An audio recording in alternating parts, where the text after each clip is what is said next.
Hey guys, tonight we travel somewhere the maps no longer reach. Imagine the year is somewhere around 1250 BCE. The sun has not yet risen over the eastern cliffs. The sky above the Nile Valley is that particular shade of deep blue-black that exists. Only in the minutes before dawn decides it is ready to commit. You are not standing in front of a pyramid. You are not in a grand temple watching priests chant in torchlight. You are lying on a reed mat in a small mud brick house on a narrow street that smells like river water and yesterday's cooking fire, and somewhere very close to you, a dog is snoring. Welcome to ancient Egypt, the real one. Not the one on the postcards. Not the one with the golden death masks and the dramatically lit corridors and the Hollywood curse that kills archaeologists one by one. That Egypt exists, sure, but it was always the exception. The extreme top of a pyramid, if you will, built on the backs of a civilization that was overwhelmingly, beautifully, chaotically ordinary. And ordinary is exactly where we are going tonight. Before we go any further, check if you genuinely enjoy this kind of slow, deep, historical storytelling. Take a second and hit subscribe. And drop a comment right now telling me where in the world you are and what time it is there. I am always genuinely amazed by who is still awake for these things, and I read more of those comments than you would probably expect. So before you get comfortable, take a moment to like the video and subscribe. But only if you genuinely enjoy what I do here. Now dim the lights, maybe turn on a fan for that soft background hum, and let's ease into tonight's journey together. You are, for the purposes of this entire evening, an ordinary Egyptian, not royal, not particularly special. You live in a village on the west bank of the Nile, somewhere in the middle of the New Kingdom period, which is, for context, roughly the same era as Ramesses the Great, the pharaoh, who was so obsessed with his own legacy that he literally had his name carved over other people's monuments. Subtle man, very humble. You, however, are not him. You are a person with a job, a household, a complicated relationship with your neighbors, and a deeply practical understanding of the world that modern people would find both impressive and deeply strange. The Egyptians called their land Kemet, the Black Land, named not for darkness or anything ominous, but for the rich, dark soil left behind by the Nile's annual flood, the inundation that made farming possible in the middle of what is otherwise an extremely inhospitable desert. Everything about Egyptian civilization, every single thing you are going to encounter tonight, grows out of that one geographic fact. The Nile floods. The soil becomes black and fertile. Crops grow, people eat, cities rise, pharaohs build monuments, priests write things down, and 3,000 years of one of history's most persistent civilizations unfolds because of a river that knew exactly what it was doing. The Egypt you are waking up in tonight is not primitive. That is the first thing to understand, and it is important enough that we are going to sit with it for a moment. By 1250 BCE, Egypt has already been a functioning, literate, architecturally sophisticated civilization for nearly 2,000 years. Think about that. 2,000 years before this morning. The Great Pyramid of Giza, which you would consider an ancient monument of the distant past, was already older to you than the Roman Colosseum is to us. The Egyptians, living in your era, looked at the Old Kingdom pyramids the same way you look at medieval cathedrals, with a mixture of awe, national pride, and mild bewilderment that anyone thought that was a reasonable use of resources. This is a civilization that has had time to develop opinions, strong opinions about bread, about beer, about the proper way to address a letter, about what constitutes an acceptable excuse for missing work. Scholars still argue whether the famous Deir el-Medina papyri, the village records of the royal tomb workers, represent typical Egyptian life or a uniquely well-documented exception. But what those documents give us is extraordinary. Grocery lists, love poems, court cases over stolen grain, medical notes, complaints to supervisors, records of men calling in sick because of, and I am reading this correctly, a scorpion sting that was definitely real and not at all suspicious in its timing. These people were not archetypes. They were people, and tonight, you are one of them. The street outside your window, which is less a window and more a high rectangular opening in the wall designed to catch breeze while keeping out the worst of the afternoon heat, is just beginning to come alive. You can hear it before you can see it. A woman 2 houses down is already at her grinding stone, turning emmer wheat into flour with a slow, rhythmic sound that will be the background music of your entire morning.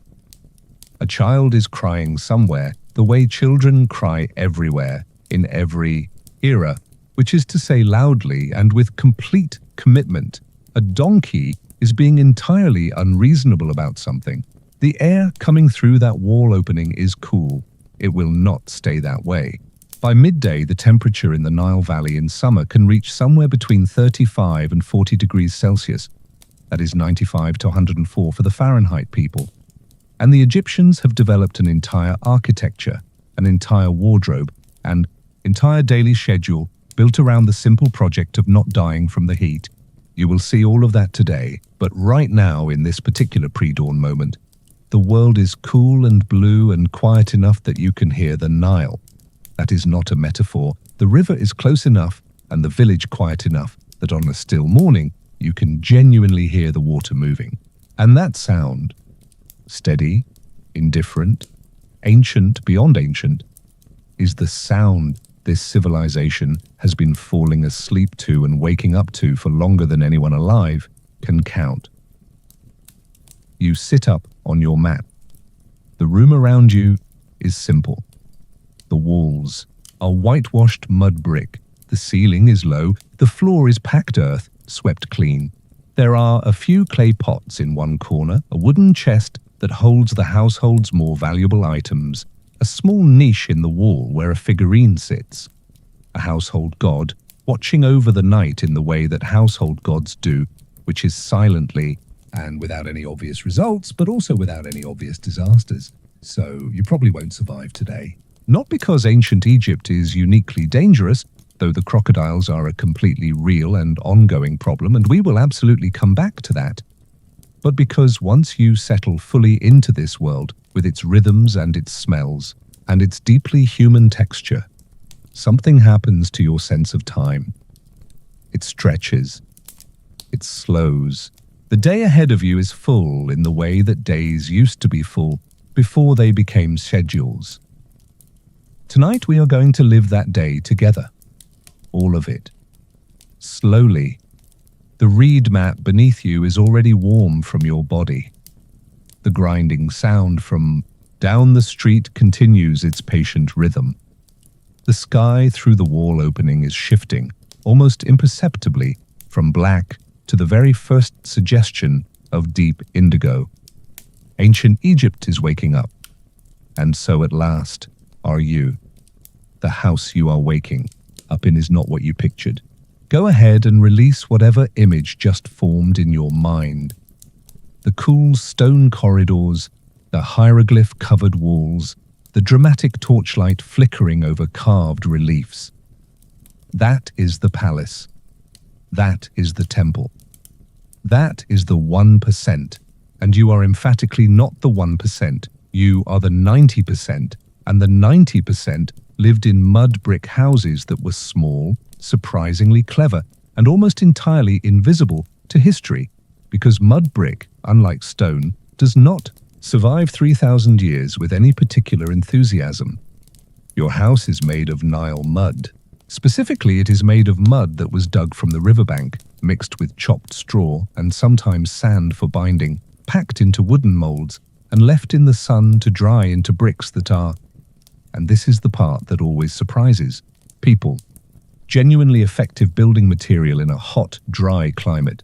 Mud brick is an excellent insulator. It holds the cool of the night into the morning and resists the worst of the afternoon heat in a way that stone, counterintuitively, does not.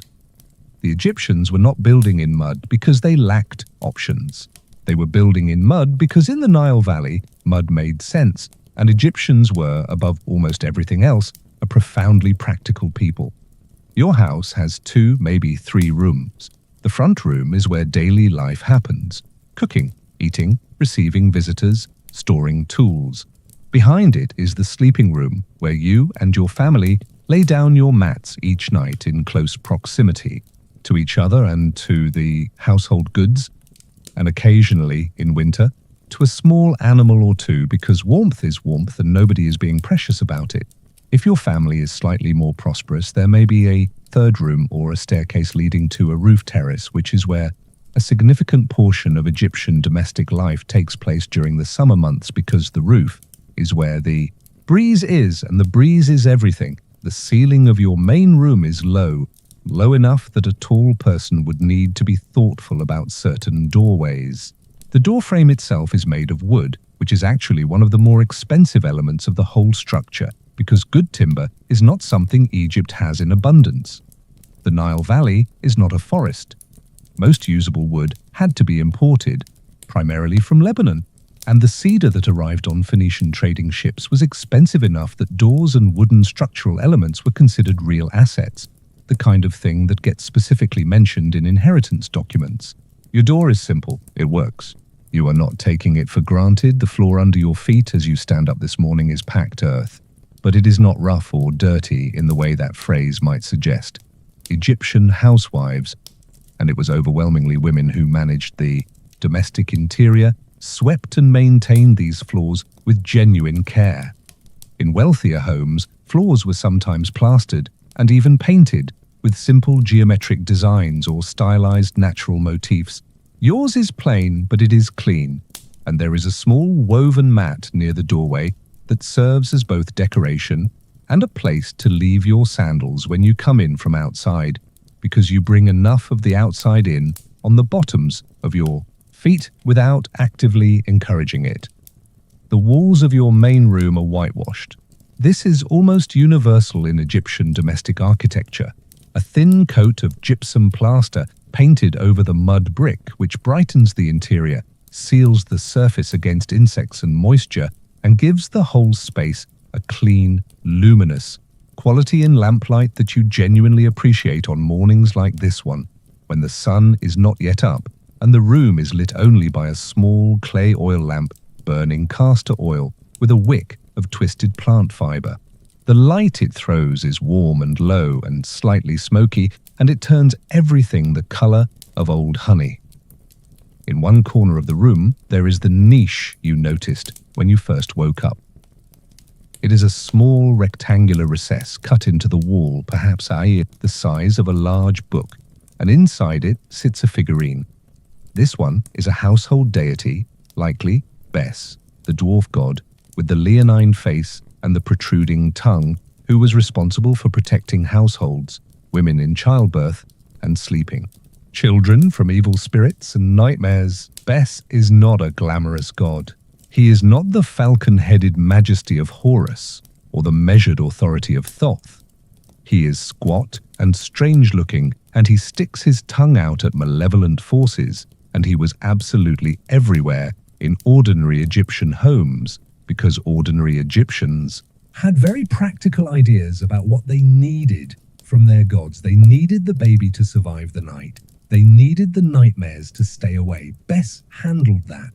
There was a whole separate god for the Nile flood, and another one for the harvest, and another one for the measurement of your soul after death. Everyone had a job. The system was thorough. Next to the Bes figurine, there is a small clay bowl with the remains of an offering, some dried grain, a few drops of what was once beer, now evaporated to a faint, sticky residue. You or someone in your household put that there yesterday evening. It is not a grand religious gesture. It is the Egyptian equivalent of leaving a glass of water out, a small daily acknowledgement of the presences that share your home and require, occasionally, a token of respect. Your house does not have glass windows. It has those high wall openings we mentioned, and it has a doorway that can be covered with a hanging mat or a simple wooden shutter. It enters strategically rather than generously. This is deliberate. In a climate where the sun is not your friend for roughly 6 months of the year, you do not design your home to invite it in without conditions.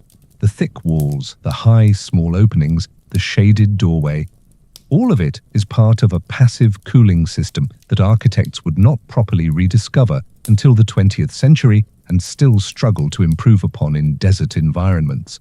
Your roof, accessed by that exterior staircase if you have one, is a genuinely important part of the house. In summer, families sleep on the roof. They cook on the roof in the evenings to keep heat out of the interior. They dry fish and grain and laundry on the roof. They sit on the roof in the hour after sunset, when the air finally becomes bearable and the stars over the Nile Valley are. And this is one of the things about ancient Egypt that requires no scholarly interpretation, no historical context, just simple acknowledgement.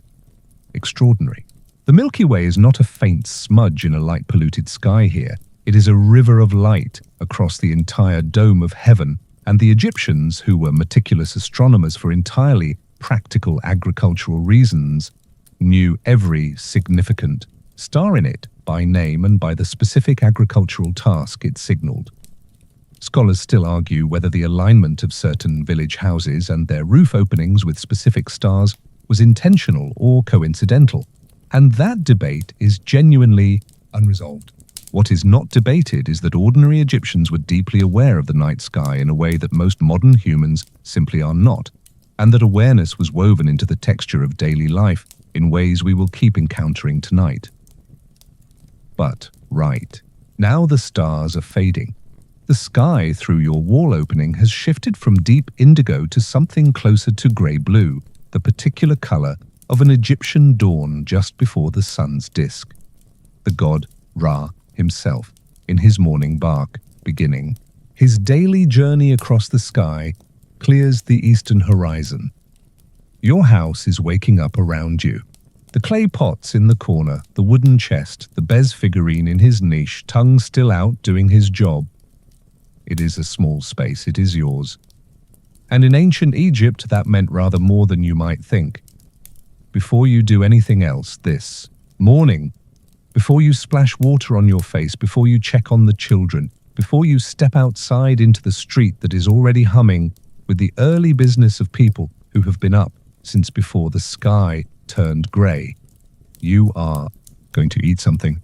Or rather, you are going to eat the same thing you ate yesterday morning, and the morning before that, and the morning before that, in a breakfast tradition so consistent and so universal across every level of Egyptian society that it functions less like a meal and more like a daily ritual of national identity. You are going to eat bread, you are going to drink beer, and you are going to do both of these things before the sun has fully cleared the horizon, because the day ahead is long and the heat is coming, and your body knows in the deep, practical way that bodies know things that you need fuel before the world gets serious. Let us start with the bread, because the bread deserves its moment. Egyptian bread is not the soft, pillowy, slightly sweet bread of a modern bakery. It is dense and flat and carries within it a faint earthiness that comes partly from the emmer wheat it is made from and partly from the grinding process, which, despite everyone's best efforts, introduces small amounts of sand and grit into the flour with a regularity that Egyptian teeth paid dearly for over the course of a lifetime. Archaeological analysis of Egyptian skeletal remains. And there has been quite a lot of this, because Egyptians left behind a remarkable number of well-preserved skeletal remains, consistently shows severe dental wear, often beginning in early adulthood. Not decay, exactly, but abrasion. The grinding down of tooth surfaces by a lifetime of eating bread that contained, through no one's fault and everyone's resignation, the occasional grain of desert. This is not a small detail. This is a daily, intimate, crunching reminder that you are living in a world where perfection is a pharaonic ambition and breakfast is a negotiation. The emmer wheat that your bread is made from was ground yesterday evening or this morning by the women of the household. That rhythmic sound you heard before dawn was not accidental background noise. It was the literal production of your breakfast. A saddle quern, which is a curved lower stone and a smaller upper stone that you push back and forth with both hands, is the grinding technology available to you, and it is effective and exhausting in roughly equal measure. The resulting flour is coarse by modern standards, sieved as best as the available sieves allow, and mixed with water and a leavening agent. Egyptians had sourdough-style fermented starters long before anyone coined that particular artisanal term, and then shaped and baked in a clay pot or on a flat stone heated over the fire. The bread that comes out of this process is real food. It is calorie-dense and filling and, on a good day with good grain and a hot fire, genuinely satisfying. It is also, as we have noted, slightly crunchy in ways that are not intentional. You eat it anyway, everyone does. Your teeth will look like your grandmother's teeth and her mother's teeth and everyone else's teeth in this village. And some future archaeologist 3,000 years from now will read the wear patterns and nod knowingly and write a paper about ancient Egyptian diet and not quite capture the very specific face you make when you hit a gritty patch at the wrong angle. Now, the beer. If the bread is the foundation of the Egyptian diet, the beer is the architecture built on top of it. Egyptian beer. HQT in their language, a word that sounds almost like a small, satisfied exhale, which feels appropriate, is not quite what the word beer conjures for a modern listener. It is thick, it is nutritious, it is lower in alcohol than most modern beers, somewhere in the range of 2 to 4% on average, though some ceremonial or festival varieties were considerably stronger, and everyone knew which households produced those. It is made from fermented bread, yes, bread again, bread all the way down, soaked in water and allowed to ferment with wild yeasts, sometimes flavored with dates or other additions, depending on what is available and what mood the brewer was in. You are drinking this at breakfast. The children are drinking a lighter version of this at breakfast. This is not considered unusual or problematic. This is considered sensible because the fermentation process kills pathogens that raw Nile water carries in abundance, and the Egyptians had worked out, through the thoroughly empirical method of watching what happened to people who drank untreated. River water versus people who drank beer. That beer was the safer choice. They did not have germ theory, they had observation and several thousand years of data. Sometimes those produce the same practical outcomes. Workers on state projects were paid partly in beer. Daily rations for laborers included a set allotment of bread loaves and beer jugs, and the records of these rations, scratched onto limestone flakes called ostraca, which are essentially the sticky notes of the ancient world, survive in enough quantity that we can calculate with reasonable confidence what the average Egyptian workman consumed in a day. The numbers are not small. We are talking about multiple liters of beer and multiple loaves of bread as the baseline nutritional provision for heavy physical labor, supplemented by onions, dried fish, and occasionally beans or lentils. The onions, incidentally, deserve their own mention. Onions are everywhere in the Egyptian diet. Raw onions, cooked onions, onions as medicine, onions as offerings to the gods, onions as wages.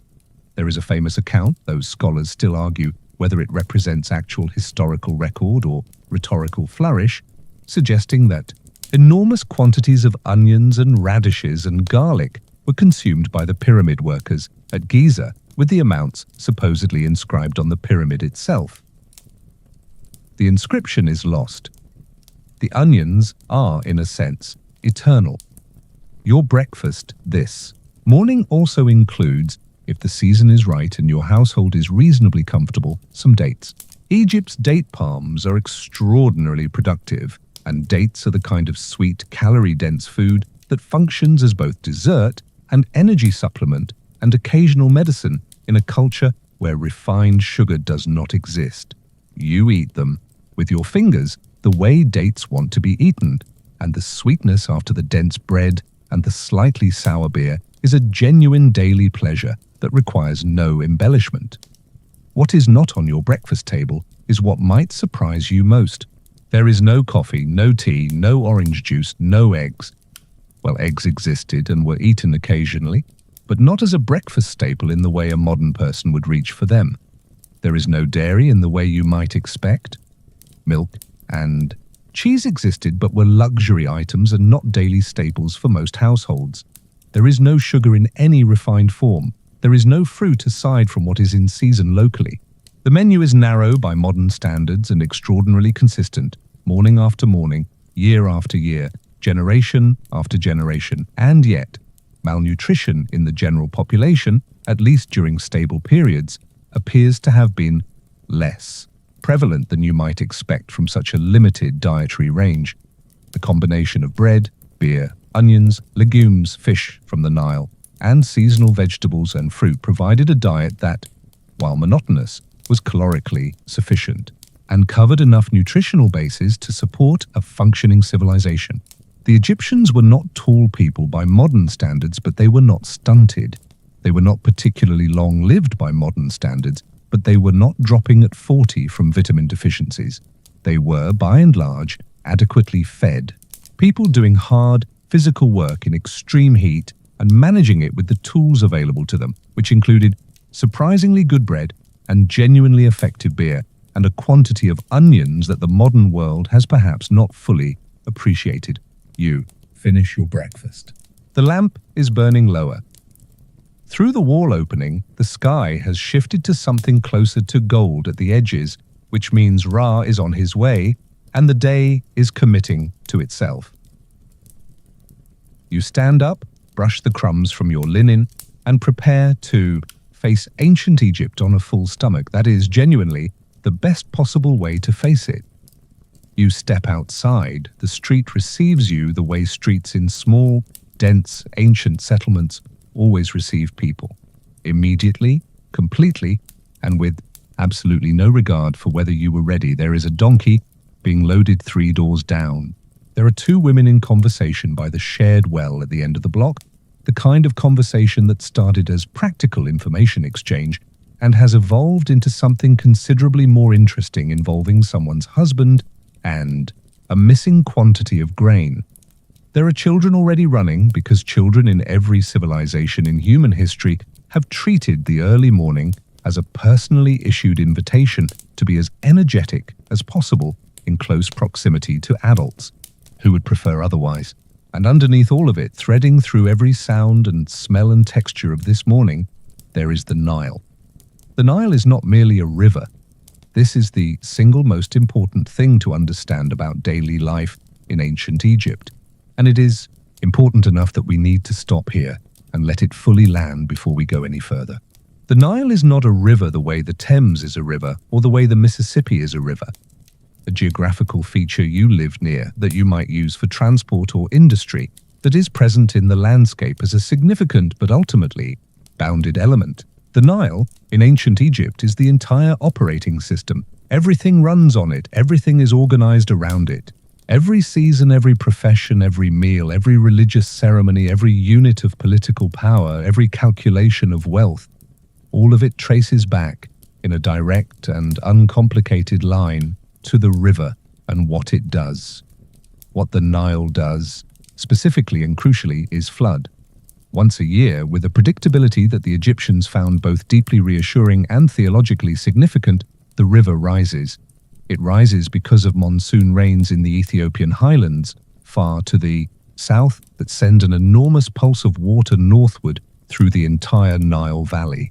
This flood, the inundation, which the Egyptians called Akhet, deposits rich black silt across the floodplain on either side of the river, and that silt is the source of all agricultural fertility in a landscape that is otherwise, in the most literal and uncompromising sense, desert. Egypt is a narrow green ribbon in the middle of an immense amount of nothing. The ribbon exists because the river makes it exist every year, reliably, like clockwork that was wound by gods. The Egyptian calendar is built entirely around the Nile's cycle. There are 3 seasons, each of 4 months. Akhet is the inundation, like the flood months, when the fields are underwater and agricultural work is impossible, but state construction. Projects proceed at full speed, staffed by farmers who have nothing else to do, and are therefore available for corvée labor on temples and monuments. Pere is the growing season, the months when the flood has receded and left its dark, fertile gift behind, when planting and cultivation happen with urgent efficiency because the window between flood recession and harvest is not generous. Shemu is the harvest season, and then the dry months, when the river is at its lowest, the fields are brown and cracked, and everyone waits with a patience born of deep cultural conditioning for Achet to return. You know which season you are in, the way you know your own name, instinctively, physically, without needing to consult anything. Right now, you are in Pere. The flood has receded weeks ago. The black mud is drying into manageable soil. The crops in the fields beyond the village edge are green and growing with the urgent optimism of things that know they have a deadline. You can feel the season in the temperature of the morning air, in the smell of the soil when the wind shifts, in the particular quality of light on the water when you walk toward the riverbank, as you are doing now, because the river is where. Your morning begins in earnest, the Nile. This close to dawn is a specific and extraordinary thing. The water is dark and moves with a slow, immense authority. On the far bank, the eastern bank, which in many parts of Egypt was the bank of the living, while the western bank, where the sun set, was associated with the dead and the necropolis. You can see the thin line of cultivation giving way, abruptly, to pale desert. The transition is not gradual, it is immediate. One step, you are in the green world of river silt and growing things, and the next step, you are in the desert, and the boundary between them is sharp enough to straddle. This is Egypt in a single image, the absolute opposition of fertility and barrenness, held in permanent tension by the river running between them. You are at the river this morning for practical reasons. Water needs to be carried back to the house. This is a daily task, carried out by women and older children, for the most part, using clay pots balanced on the head with an ease that takes years to develop and looks effortless in every tomb painting you have ever seen of it. The water from the Nile is not drunk directly up, remember the beer, but it is used for cooking, for washing, for wetting the mud brick blocks that are constantly being produced somewhere in any functioning Egyptian community, for irrigating the kitchen gardens that most households maintain near their homes with a modest selection of vegetables and herbs. The irrigation infrastructure you can see from where you are standing is not accidental. The canal network that extends from the Nile into the surrounding agricultural land, a system of channels and basin irrigation that captures the floodwater and directs it where it is needed, represents one of the earliest and most sophisticated water management systems in human history. It required collective organization, regular maintenance, and a level of cooperative community labor that tells you something important about how Egyptian villages actually functioned. Individual farming was not really possible here. The water infrastructure required everyone to participate in its upkeep, which created a web of mutual dependency and shared obligation that is probably one of the reasons Egyptian communities were, on the whole, remarkably stable and long-lasting social units. Scholars still argue whether the centralized management of Nile irrigation by the state was the primary driver of Egyptian political centralization, the so-called hydraulic despotism theory, or whether the causality ran in a more complicated direction, with the state and the irrigation system developing in a kind of mutually reinforcing feedback loop. The debate is lively in academic circles and has been since the 1950s. What is not debated is that the person standing at the riverbank this morning, watching the water move, understands in their bones that the river is the reason everything works, and that anything that threatens the river's annual flood, a low inundation, a delayed inundation, a catastrophically high inundation, is an existential emergency in the most literal sense. A low flood means insufficient silt and reduced agricultural land. A high flood means destroyed villages and drowned crops. The ideal inundation is a specific, moderate, precisely calibrated gift, and the Egyptians measured it obsessively using structures called nilometers, marked stone columns or stairways. Descending into the river, at key points that allowed officials to track the water level during the flood and project, with considerable accuracy, what the harvest would look like. The Nilometer reading was not just agricultural data, it was political information of the highest order because it told the administration how much grain tax was realistic to collect, and it told the population whether they were heading toward abundance or toward hunger. You do not have access to the official Nilometer readings, but you do not need them. You can read the river yourself and tune the color of the water, the height of the banks, the behavior of the birds that nest in the reed beds. The ibis and the heron and the egret are your weather forecasters and your agricultural advisors, and they are free, and they work every single day. And they have not once asked for anything in return except to be left alone to do their wading in peace. The water in your pot is cool and dark and heavy. You lift it to your head with the practiced motion of someone who has done this 10,000 times and will do it 10,000 more. The sun is fully up now, a hard, bright disk that is already serious about the day's business. The river glitters beneath it with an indifference that is almost comforting. The Nile has seen everything, and it keeps moving regardless, and somehow that is exactly the right energy for a Tuesday morning in 1250 BCE. You turn back toward the village. The day is waiting for you, and it has opinions. You need to get dressed. This sounds simple. In ancient Egypt, it is both simpler and more complicated than you are expecting, and the complications are the interesting part, so stay with me while we stand in your house for a few minutes and sort out what you are actually going to put on your body before you face the world today. Because clothing in ancient Egypt is not just fabric, it is social communication, religious practice, economic indicator, and on certain occasions medical intervention, all simultaneously, in the way that only a civilization with several thousand years to develop opinions about linen can manage. The foundational material is linen, full stop. Egypt does not have cotton in this era. It does not have silk. It has linen, which is made from flax, which grows in the Nile floodplain with the same reliable enthusiasm as everything else that benefits from annual deposits of extraordinarily fertile river mud. Flax cultivation and linen production are ancient industries here, ancient even by Egyptian standards, which is saying something.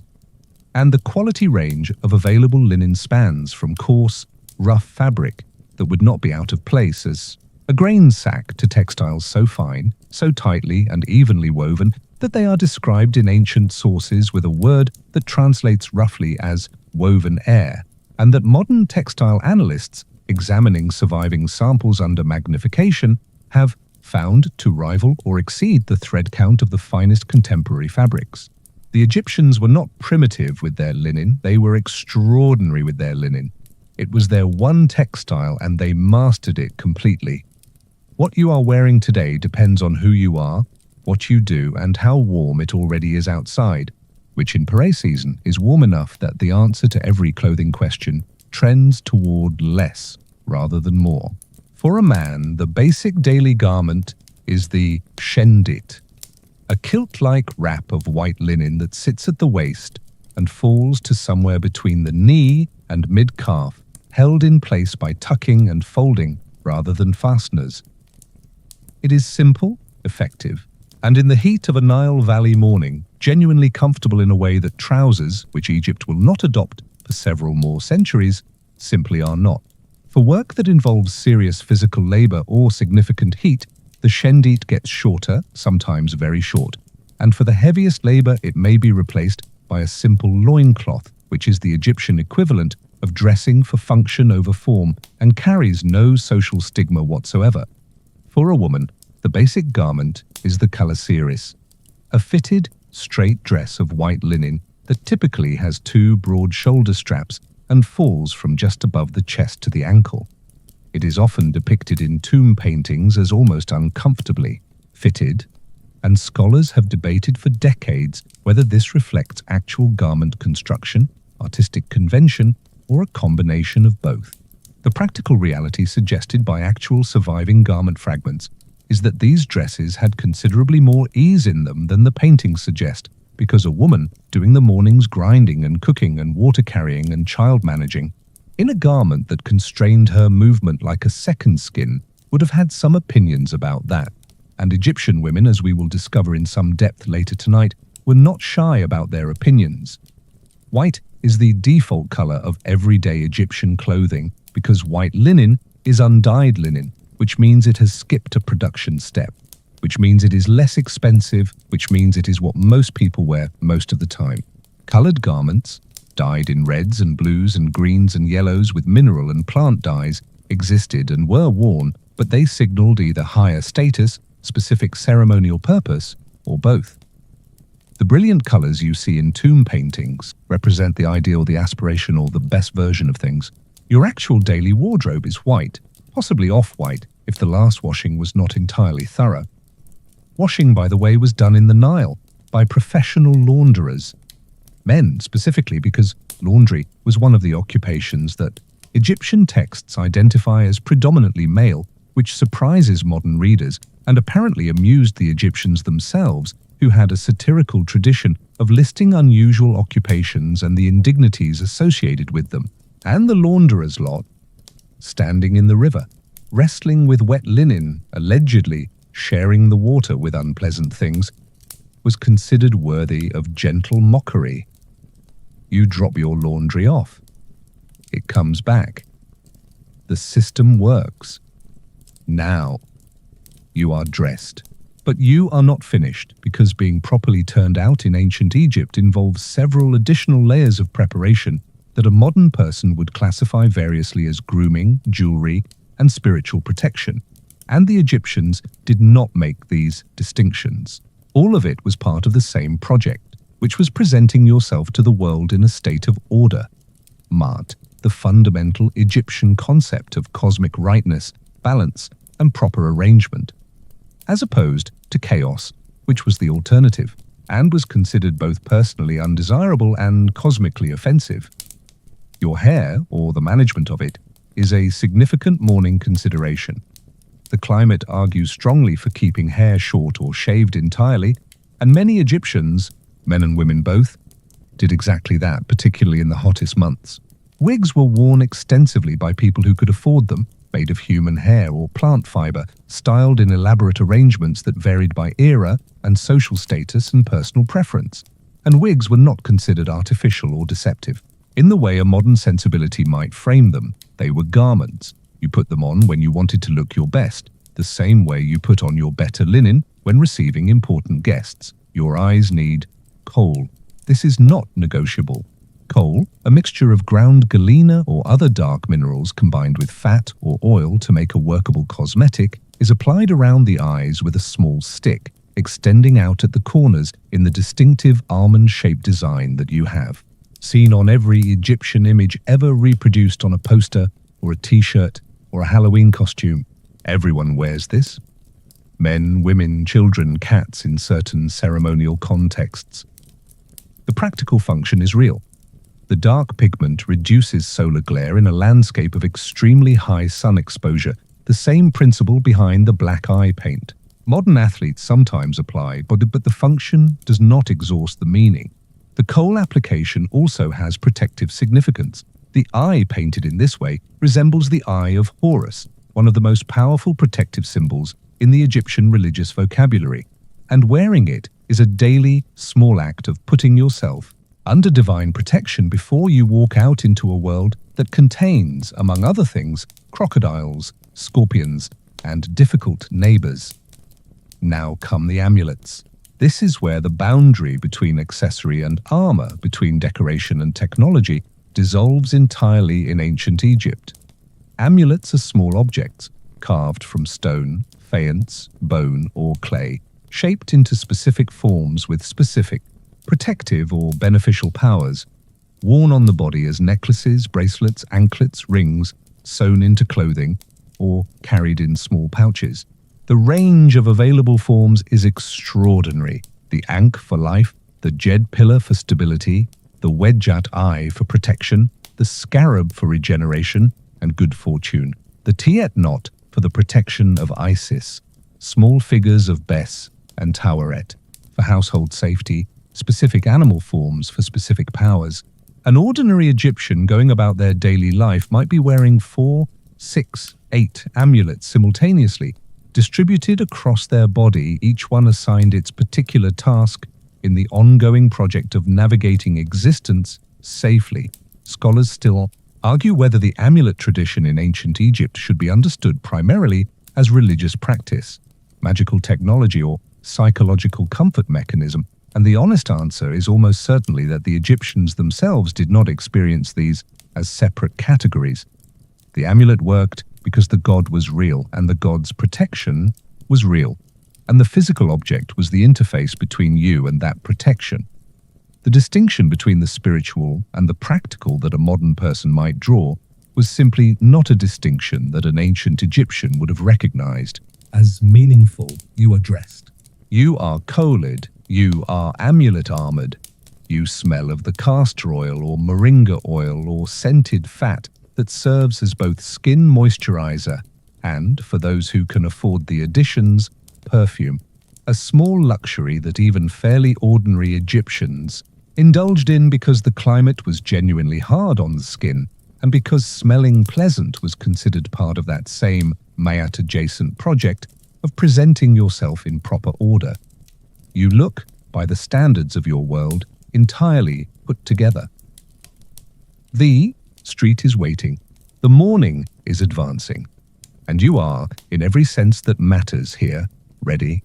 Somewhere down your street, a child is being dragged with the particular combination of physical resistance and vocal protest that is completely universal across all human civilizations in all time periods towards something they do not want to do. In this case, what they do not want to do is sit down with a reed stylus and a piece of broken pottery and copy out, for the 14th time this week, the same list of agricultural terminology that their teacher has assigned, because repetition is the foundational pedagogy of ancient Egyptian education, and the teacher has been doing this for 30 years and has no interest in innovating. The child has opinions about this. The child is expressing those opinions. The child is going anyway. Welcome to school in ancient Egypt. It is exactly as fun as it sounds and also considerably more complicated than it looks. And the complications are where almost everything interesting lives. Let us start with the most important fact, which is that formal education in ancient Egypt was not universal, not even close. The literacy rate in ancient Egypt, and scholars debate this number with some energy, placing estimates anywhere from 1% to perhaps 5% of the total population in various periods, was low by any modern standard, and that low number was not an accident or a failure. It was, from the perspective of the state and the elite who administered it, a feature. Writing was power. The ability to read and write hieratic script, the cursive, everyday writing system used for administrative and literary purposes, as distinct from the formal hieroglyphic script carved on monuments, was the key that unlocked the most economically secure and socially prestigious career available to a non-royal Egyptian, which was the career of the scribe. Scribes ran everything. We will spend much more time with them later tonight, but for now, the relevant point is that the path to becoming a scribe ran through a specific kind of school called the House of Instruction, or the Educat, and access to that school was not open to everyone. It was primarily available to the sons of existing scribes and officials, a hereditary professional class perpetuating itself, as professional classes tend to do, and to boys from other backgrounds who managed, through some combination of family connection, demonstrated intelligence, and fortunate timing, to attract the attention of someone with the ability to recommend them for training. Girls, with very rare and specifically documented exceptions, did not attend these schools. This does not mean women in ancient Egypt were uneducated in any broader sense. We will get to that, and it is more interesting than it might initially appear. But formal scribal training was a male professional pipeline with high walls around it. The boy being dragged down your street this morning is lucky, in the way that luck looks like a lot of work from the inside. His father is a minor official in the local administrative apparatus, not powerful, but literate, and literate enough to have secured his son a place in the local school attached to the temple complex at the edge of your village. The school operates out of a courtyard, partially shaded by a reed canopy, where a group of boys ranging from perhaps 7 to 15 years old sit in rows on the ground with their writing equipment and their expressions of varying degrees of engagement with the material. The writing equipment is worth describing because it is both simple and ingenious. The primary writing surface for students is not papyrus. Papyrus is expensive, the kind of material you use for final documents and important texts, not for practice. For practice, students use ostraca, which are flakes of limestone or fragments of broken pottery, smooth on one side, that can be written on with ink and then wiped clean and used again. They are the ancient equivalent of a whiteboard, and they are everywhere in the archaeological record because they are durable and because Egyptian students produced them in astronomical quantities, and because many of them were simply discarded in piles near work sites and schools, which means that today we have thousands of them covered in practice exercises and copying work and, occasionally, in the margins, small drawings and doodles that confirm that the relationship between students and the urge to draw something irrelevant in the margins of their work has never changed. The reed stylus is cut from a specific type of marsh reed, trimmed to a point, dipped in ink made from carbon black mixed with water, and a binding agent, the same basic technology as India ink, and used to write the flowing, abbreviated characters of hieratic script with a speed and fluency that takes years to develop, and which once developed is genuinely impressive to watch. A trained scribe could write quickly and clearly and consistently in a way that required the same deep physical memory that playing an instrument requires. The hand knowing the forms before the conscious mind has finished thinking them. What the boys in this courtyard are copying over and over is a curriculum that has been essentially standardized across Egyptian scribal education for centuries.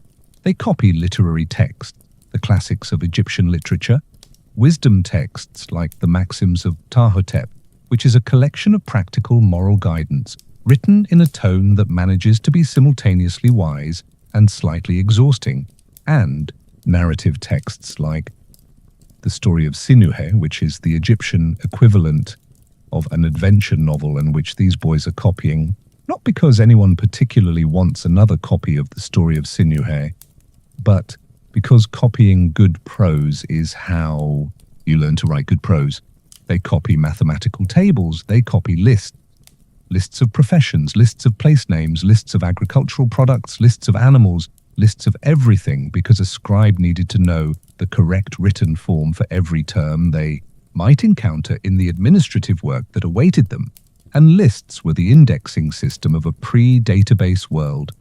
The teacher moves among them, correcting form, demanding rewriting occasionally, and the ostraca preserve this too, in the marginal notations of actual teachers on actual student work, expressing a weariness with student performance that transcends 3,000 years with perfect clarity. One surviving teacher's note on a student's practice text reads, in effect, that the writing is bad, the copying is inaccurate, and the student should be ashamed of himself. The student presumably was, for approximately 15 minutes, and then went back to doodling in the margins. Physical discipline was part of the educational toolkit and is referenced in Egyptian texts with a matter-of-factness that reflects its normalcy. One famous passage from a text aimed at encouraging students to apply themselves notes that a boy's ears are on his back, meaning he hears through being beaten, and that this is simply how education works. Modern Egyptologists reading this tend to note it with the particular scholarly neutrality that means everyone in the room has feelings about it, but the feelings are not the point of the paper. Beyond the formal scribal schools, education happened in the home and in the workshop.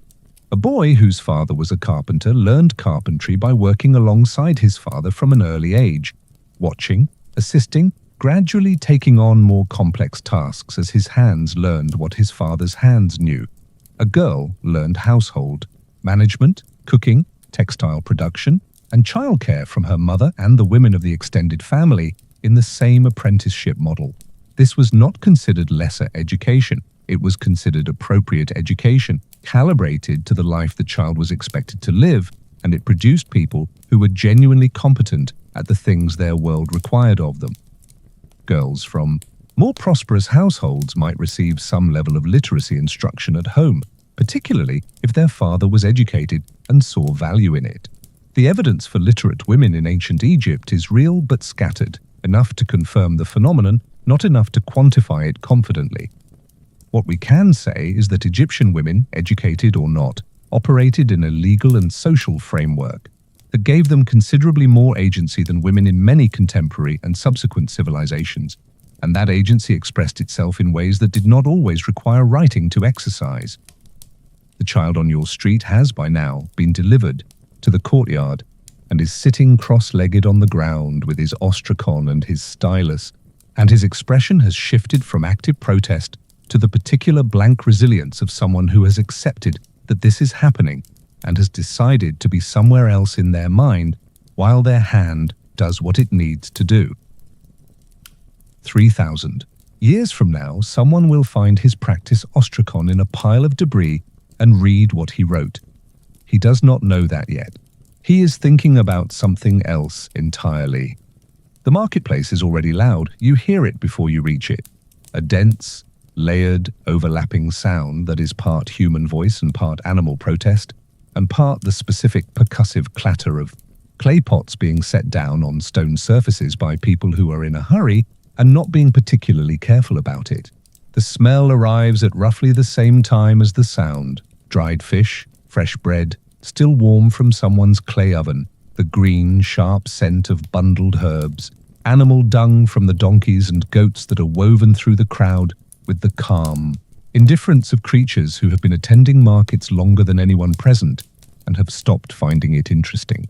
You round the corner and the whole thing opens up in front of you. A wide, dusty space between buildings, covered in patches by reed awnings stretched between wooden posts, crowded with people who all have somewhere to be and something they need. And the negotiation between those two facts is the market. Welcome to commerce in ancient Egypt. There is no money here. Let that settle for a moment, because it changes everything. Egypt, in this period, has no coinage. The concept of a standardized metal currency, a coin with a fixed value stamped on it by state authority, exchangeable for any good or service, does not exist yet in this part of the world.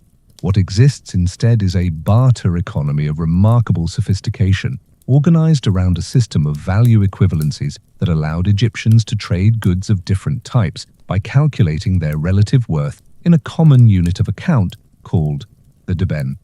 The deben is not a coin. It is not a physical object you hand someone. It is a unit of weight, approximately 91 grams, applied primarily to copper and silver, and occasionally gold, which function as reference values. When an Egyptian says something is worth 5 deben of copper, they mean its value is equivalent to 5 times 91 grams of copper, but they are not necessarily paying with copper. They might pay with grain, or linen, or oil, or labor, or some combination of all of these, as long as the agreed-upon deben value is satisfied. This system works because everyone in the market has internalized a shared table of equivalencies.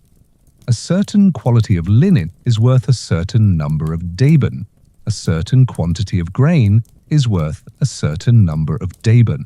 A specific type of sandal, a specific jar of fat, a specific fish, all of these have understood market values, and the negotiation at any given stall is less about the fundamental value of the item and more about the specific terms of the exchange on this particular morning with these particular goods between these particular people who may or may not have a prior relationship that complicates everything. The woman at the bread stall near the entrance of the market has been here since before sunrise. She has arranged her loaves in careful rows on a low clay platform. Different shapes indicating different types. The round, flat ones for everyday eating. The elongated ones for better quality grain. A few triangular ones that are a specialty of her household and that she charges a premium for because she can and because they are genuinely better, and everyone knows it. She is not simply selling bread, She is engaged in a continuous, flowing series of bilateral negotiations that require her to track simultaneously what she needs to acquire today: oil, a new grinding stone, thread for weaving, and what she has available to trade, and to move through a series of exchanges that may be 2 or 3 steps removed from her ultimate goal. This is not simple. A modern economist observing this market would recognize immediately that the absence of currency creates transaction costs that a monetary system eliminates. You cannot simply sell your bread for money and use the money to buy whatever you need next. You need to find someone who has what you need and wants what you have, or you need to chain together a series of exchanges that eventually gets you there. The Egyptians managed this with the help of social relationships, knowing your regular trading partners, knowing who reliably had what, knowing whose valuation of goods you trusted, and with the help of professional intermediaries who facilitated exchanges between parties who did not have directly compatible needs. You are in the market this morning because your household needs oil, specifically moringa oil, pressed from the seeds of the moringa tree, used for cooking, for lamp fuel, for skincare, and for several medicinal applications that we will discuss later tonight when we get to the medical section and things get genuinely strange. You have brought with you a length of linen cloth and a quantity of dried fish that your household has surplus of, and your mental calculation before leaving home was that these together should cover the oil with perhaps a small margin left over for anything else that catches your attention. The oil seller is a man in his 40s with the particular squinting watchfulness of someone who has spent decades making fine-grained assessments of what things are worth and what people will accept. He looks at your linen, he picks it up. He runs it through his fingers with the practiced sensory assessment of someone who has handled enough fabric to read its quality in his hands. He names a quantity of oil. You counter. He looks briefly pained in the way that market sellers everywhere look briefly pained when countered, as if the counter offer has caused him physical discomfort rather than simply initiated the negotiation. You both know this is performance. You both perform it anyway because the performance is part of the structure that makes the exchange feel legitimate and final once it concludes. Scholars still argue about how formalized the pricing structures were in Egyptian markets, whether the Deben equivalencies represented actual fixed prices enforced by some administrative mechanism, or whether they were simply reference points around which individual negotiation played out, with real transaction prices varying considerably depending on season, scarcity, relationship, and the respective desperation levels of the parties involved. The surviving price data from papyri and ostraka suggests the latter. Real transaction prices varied, sometimes significantly, from the reference values, and the variation tracked logical factors like grain scarcity after a poor harvest, or the increased value of certain goods during festival seasons when demand spiked. Around you, while your negotiation proceeds, the market moves with the particular organized chaos of a place where everyone knows the rules, even if the rules are mostly unwritten. A woman with a basket of onions and leeks is trading with a man who has pottery.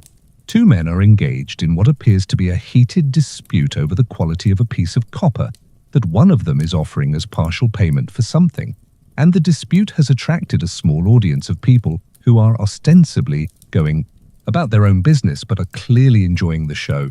A child is attempting to eat a date from an unattended pile with the careful stealth of someone who has not yet understood that the seller is watching with the peripheral vision that market sellers develop because children have been attempting exactly this maneuver since markets began. The goods available here are both narrower and more varied than you might expect. There is grain, emmer wheat and barley in quantities from a small measure to a large sack, priced by weight using balanced scales with stone weights that are a standard measure and which are themselves occasionally the subject of dispute when someone suspects the other party's weights are not quite what they should be, which happens with enough regularity that state officials periodically inspect market weights as part of the general administrative project of keeping commerce from descending into fraud. There is fish, fresh and dried from the Nile in its dozens of varieties, because the Nile is enormously productive and fish is the protein staple of most Egyptian households. There is oil in several varieties. There is pottery, plates, cups, storage jars, cooking vessels, in quality ranges from coarse utilitarian ware to finer burnished pieces that catch the morning light pleasantly. There is linen in bolts and in finished garments. There is natron, the naturally occurring salt, compound that Egyptians used for everything from cleaning to food preservation to mummification. There are vegetables and fruit in season. There are tools, copper blades, wooden handles, stone grinding implements. What there is not anywhere in this market is a price list. There is no menu. There is no posted rate of exchange. The price of everything is the outcome of a conversation, and the quality of that conversation, its length, its tone, its leverage points, its moment of conclusion, is a social skill that every Egyptian develops from childhood because it is not optional. You cannot function in this economy without being able to negotiate, and you cannot negotiate without understanding value. And understanding value requires knowing your goods, knowing the market, knowing the other person, and knowing yourself. You conclude your oil transaction. The linen and the fish change hands. The oil jar, sealed with a clay plug, is now yours, and the small remaining margin of value from your original goods has been traded for a handful of dates from the woman with the basket, because why not? And because the dates are good, and because the morning is going well enough that a small luxury feels appropriate.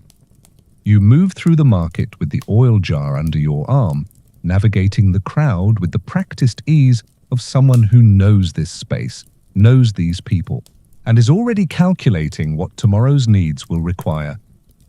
The donkeys continue to be unimpressed by all of it. The sun is climbing, now with real intention. You can feel it on the back of your neck as you leave the market and turn toward the part of the village where the real work of the day is already well underway. The workshops, the building sites, the fields, at the edge of the cultivation zone where the dark Nile soil meets the pale desert in that sharp, impossible line that defines everything about this landscape. The sound changes as you move in this direction. The market's vocal layered chaos gives way to something more rhythmic, more purposeful. The thud of mallets, the scrape of stone on stone, the specific human sound of people doing hard physical work in organized groups, which has a quality somewhere between music and machinery and is one of the most ancient sounds in the human repertoire. This is where ancient Egypt actually gets built, not in the throne room, not in the temple sanctuary, here in the dust and the heat, by people whose names were rarely carved on anything, but whose hands made everything. Let us be precise about something that popular history has gotten badly wrong for a very long time, and that the archaeological evidence has now corrected with enough thoroughness that there is really no excuse for the old version anymore. The great monuments of ancient Egypt, the pyramids, the temples, the colossal statues, the elaborate tomb complexes were not built by slaves. This is not a minor revision. It is a complete inversion of the most persistent myth in the popular understanding of ancient Egypt, and it matters enormously for understanding what daily life here actually looked like and what kind of society this actually was. The evidence is clear and comes from multiple directions simultaneously. The workers' village at Giza, excavated extensively since the 1990s, reveals a settlement of considerable organization and genuine material provision. Bakeries producing bread in industrial quantities, breweries operating at scale, cattle bones indicating regular meat consumption at a level that would not be provided to enslaved people. Medical facilities showing evidence of sophisticated trauma care, including successful amputations and healed fractures that required extended recovery time that someone was funding. These are not the material remains of an enslaved workforce. They are the remains of a fed, housed, medically supported labor force that was valued enough to maintain in working condition over the long term. The administrative records, those ostraca again, those miraculous, mundane papyri, From sites like Deir el Medina, the village of the royal tomb workers in the Valley of the Kings, give us something even more specific, a picture of organized labor with negotiated obligations, state-provided rations, recognized rights, and the ability to withhold labor when those rights were violated, which they did. The world's first recorded labor strike happened in ancient Egypt, approximately 1170 BCE, when the workers of the royal necropolis at Deir el Medina stopped working and staged a sit-in protest because their grain rations had not been delivered on time. They were hungry and they were not going to pretend otherwise simply because the work was for a pharaoh. The strike was eventually resolved by the delivery of the overdue rations. The workers went back to work. The whole episode was documented with the bureaucratic thoroughness that the Egyptians applied to everything. And the document survives, which means we know about a labor dispute from 1170 BCE in more detail than we know about most events from medieval Europe. The workforce you are looking at this morning is organized along lines that are sophisticated enough to be recognizable as proto-industrial. There are specialist divisions: stonecutters, plasterers, painters, woodworkers, rope makers, water carriers, each with its own skill hierarchy and its own internal organization. At the top of each specialty is a master craftsman whose expertise has been developed over decades and who commands both a premium in rations and wages and a genuine social respect that comes from acknowledged mastery.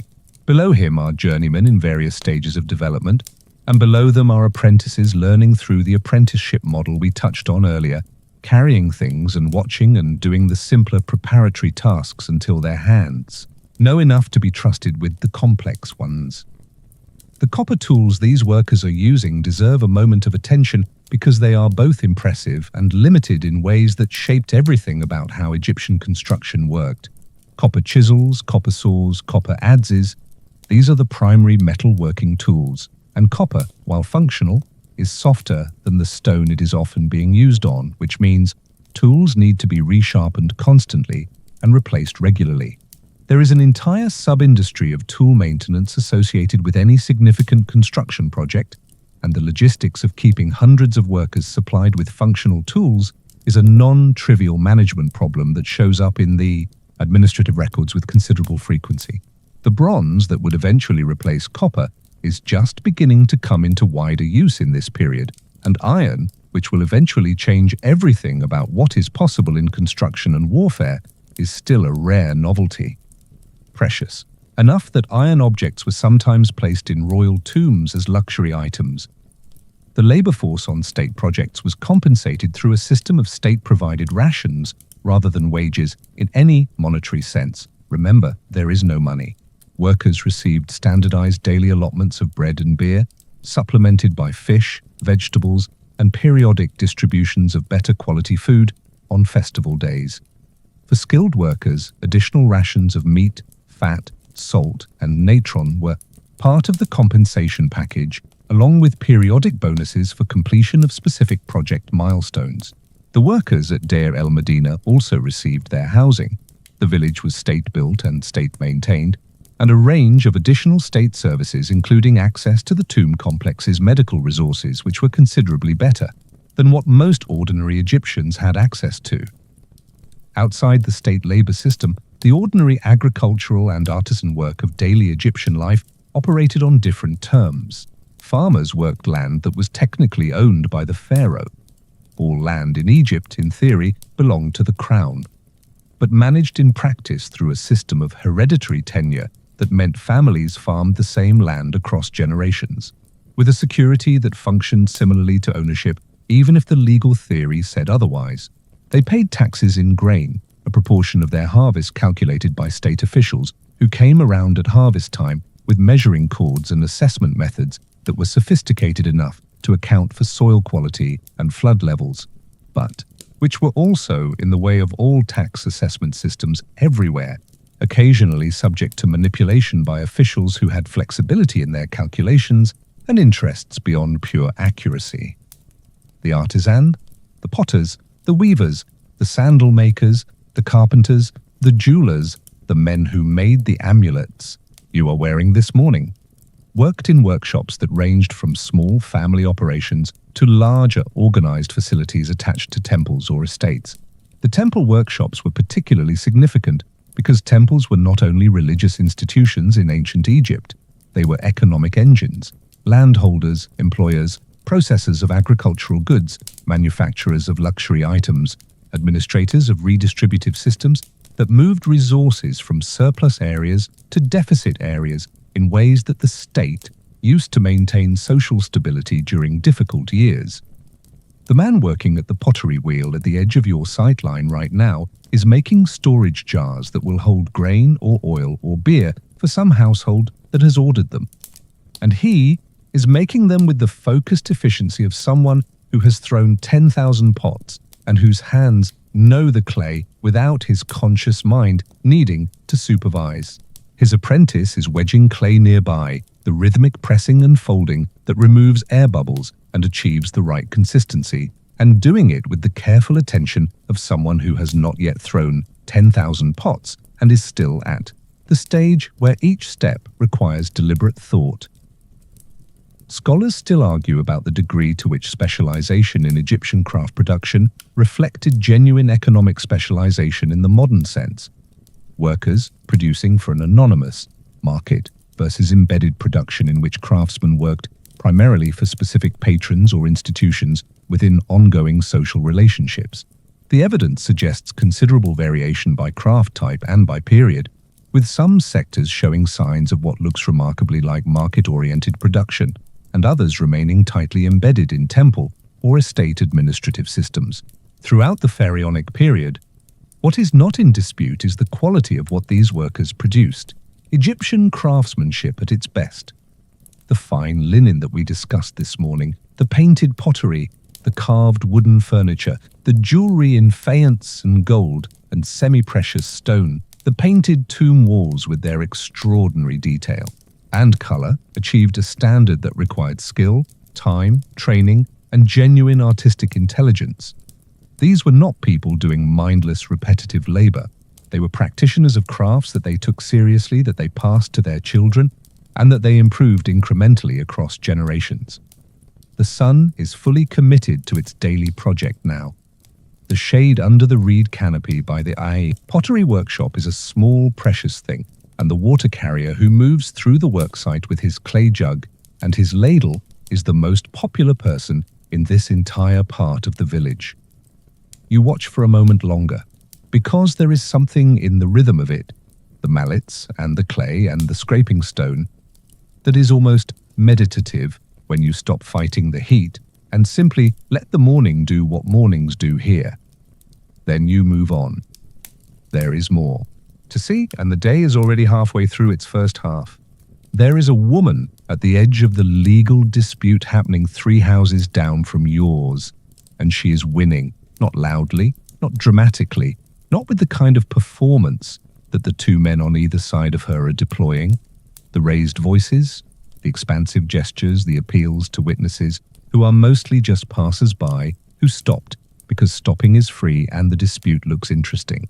She is winning quietly, methodically, with the calm of someone who arrived at this confrontation, having done her preparation, and who knows that the documentation she is holding in her hand, a carefully written record on a piece of papyrus that has been folded and refolded enough times to show the wear of regular consultation, says exactly what she needs it to say. The dispute is about property. Specifically, it is about a piece of land that belonged to her father, that she inherited when he died, and that someone has recently decided belongs to them on the basis of a verbal agreement that she firmly and documentably disputes. She is going to win this. The document says so, and the fact that this scenario is entirely normal, unremarkable, routine, the kind of thing that happens in Egyptian villages with enough regularity that there is a well-established legal process for resolving it, is one of the most surprising and genuinely important things about daily life in ancient Egypt that most people have never been told. Egyptian women had legal rights that would not reappear in comparable form in Western legal systems for roughly 2,000 years after the pharaonic period ended. Let that sit for a moment. An ancient Egyptian woman, not a queen, not a priestess, not someone exceptional in any marked way, just an ordinary woman going about her daily life. Could own property independently of her husband or father. She could inherit property, she could sell property, she could enter into contracts, she could sue in court and be sued, she could serve as a witness in legal proceedings, she could initiate divorce, she could conduct business transactions without requiring male permission or representation. She could borrow money and lend money. In the event of divorce, she was entitled by law to 1/3 of the property acquired during the marriage, and she retained ownership of whatever she brought into the marriage in the first place. These are not theoretical rights that existed on papyrus but were ignored in practice. They are rights that show up in actual legal records, in court cases where women appear as plaintiffs and defendants and witnesses, in property transfer documents where women are named as independent parties, in marriage contracts that carefully specify the financial arrangements and their dissolution terms. The paper trail, the ostraca, the papyri, the inscribed stele, documents women exercising these rights with a matter-of-factness that suggests nobody found it particularly remarkable. It was simply how things worked. The contrast with the contemporary world outside Egypt is stark. In Mesopotamia, in Greece, in most of the ancient Mediterranean world, women's legal status was substantially mediated by male guardianship. Fathers, husbands, brothers, or adult sons representing women's legal interests because women were not considered fully competent legal persons in their own right. The Athenian woman, often held up as a pinnacle of ancient civilization, had essentially no independent legal existence. The Egyptian woman, living in what is sometimes condescendingly referred to as a less sophisticated culture, could sue her husband in court. Scholars still argue about what produced this distinctive legal framework, whether it reflects deep cultural values about gender that go back to the earliest periods of Egyptian civilization, or whether it developed pragmatically out of the specific economic and demographic conditions of Nile Valley society, where the agricultural calendar created periods of significant male absence and the management of household property required someone with legal authority to be present and competent at all times. The honest answer is probably both, operating in a feedback loop over thousands of years until the legal equality of women was simply the background assumption of the entire system. The woman down the street grew up knowing her rights, the way she knows the layout of the market. Not because someone lectured her on legal theory, but because the women around her, her mother, her aunts, her neighbors, exercised those rights as a normal part of life, and she absorbed the knowledge of them through simple proximity to their exercise. Her daily life, beyond the legal dispute she is currently handling with such focused efficiency, looks like this. She rises before dawn and begins the grinding, that rhythmic sound that starts your mornings. That is almost certainly her or someone very like her. She oversees the bread making, which is both cooking and household production in a culture where bread is not purchased but manufactured at home on a daily basis. She manages the household stores, the grain jars, the oil supply, the dried fish, the natron for preservation and cleaning, with the inventory awareness of a small business owner, because that is essentially what she is. She negotiates in the market. She supervises the children's daily activities and their early education in domestic and craft skills. She maintains the household's religious obligations, the daily offerings to the household gods, the management of family ritual responsibilities connected to the agricultural and religious calendar. If her household is prosperous enough, she may have a female servant or two to assist with the heavier domestic tasks. If her household is not, she does all of it herself, and she does it in the heat of a Nile Valley summer in linen clothing while wearing coal that requires regular maintenance and amulets that need to be kept in good repair, which is itself a kind of ongoing domestic labor that does not show up in any administrative record but is absolutely present in the daily texture of life. What she is not is confined. The image of ancient women as domestic prisoners locked in inner rooms and excluded from public life does not apply to Egypt. Egyptian women moved freely in public spaces. They worked in the fields alongside men during harvest. They ran businesses. The brewing industry was significantly female-managed, which makes sense given that beer production was an extension of bread production, and both were domestic female domains that simply scaled up commercially. They appear in market scenes in tomb paintings not as background figures, but as active participants, buying, selling, negotiating. Upper-class Egyptian women had additional options. The priesthood was partially open to women. The role of chantress, a singing ritualist in temple service, was a prestigious position held by women of good family, and certain goddess cults had female priestesses in active ritual roles. Women of the highest elite occasionally held significant administrative positions, though this was rare enough to be notable when it occurred. And at the very apex of the system, Egyptian history produced at least 2 women who ruled as pharaoh. In their own right, Hatshepsut being the most famous and most extensively documented, a woman who governed one of the most powerful states on earth for roughly 20 years, and whose erasure from the official record by her successor was thorough enough to fool historians for centuries, and interesting enough when discovered to fuel academic controversy that has not entirely subsided. But you do not need to be Hatshepsut to have agency in ancient Egypt if you are a woman.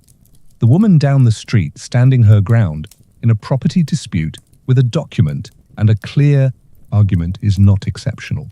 She is ordinary, and her ordinariness is the whole point. She is also, it is worth noting, doing this while simultaneously keeping an eye on a toddler who is sitting in the dust nearby eating something that may or may not be food, with the peripheral supervision of a person who has learned to track multiple things at once because the alternative is chaos.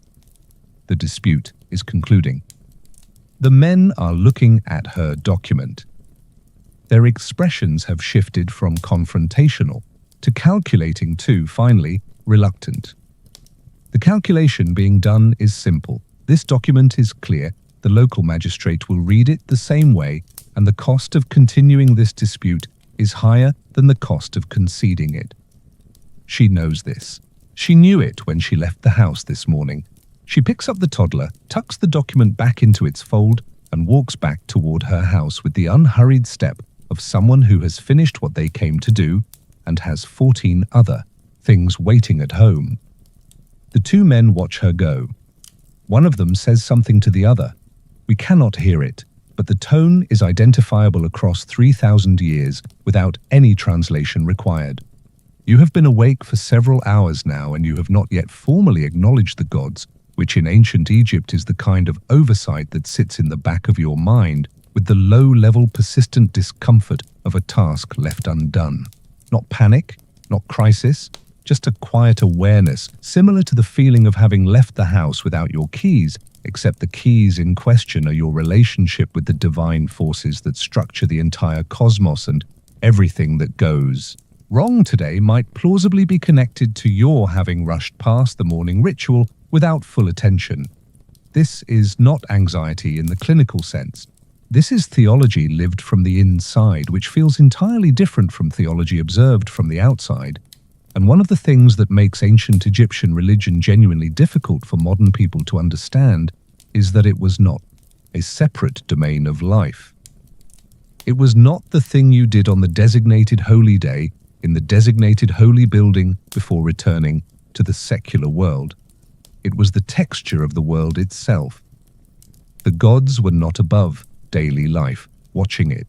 From a distance, they were in it, threaded through it, present in the Nile and the sun and the grain and the snake that just crossed your path, and the dream you had last night, and the sneeze you are about to sneeze, which carries its own specific religious significance that we will come back to momentarily. The Egyptian religious universe is populated by a staggering number of divine beings.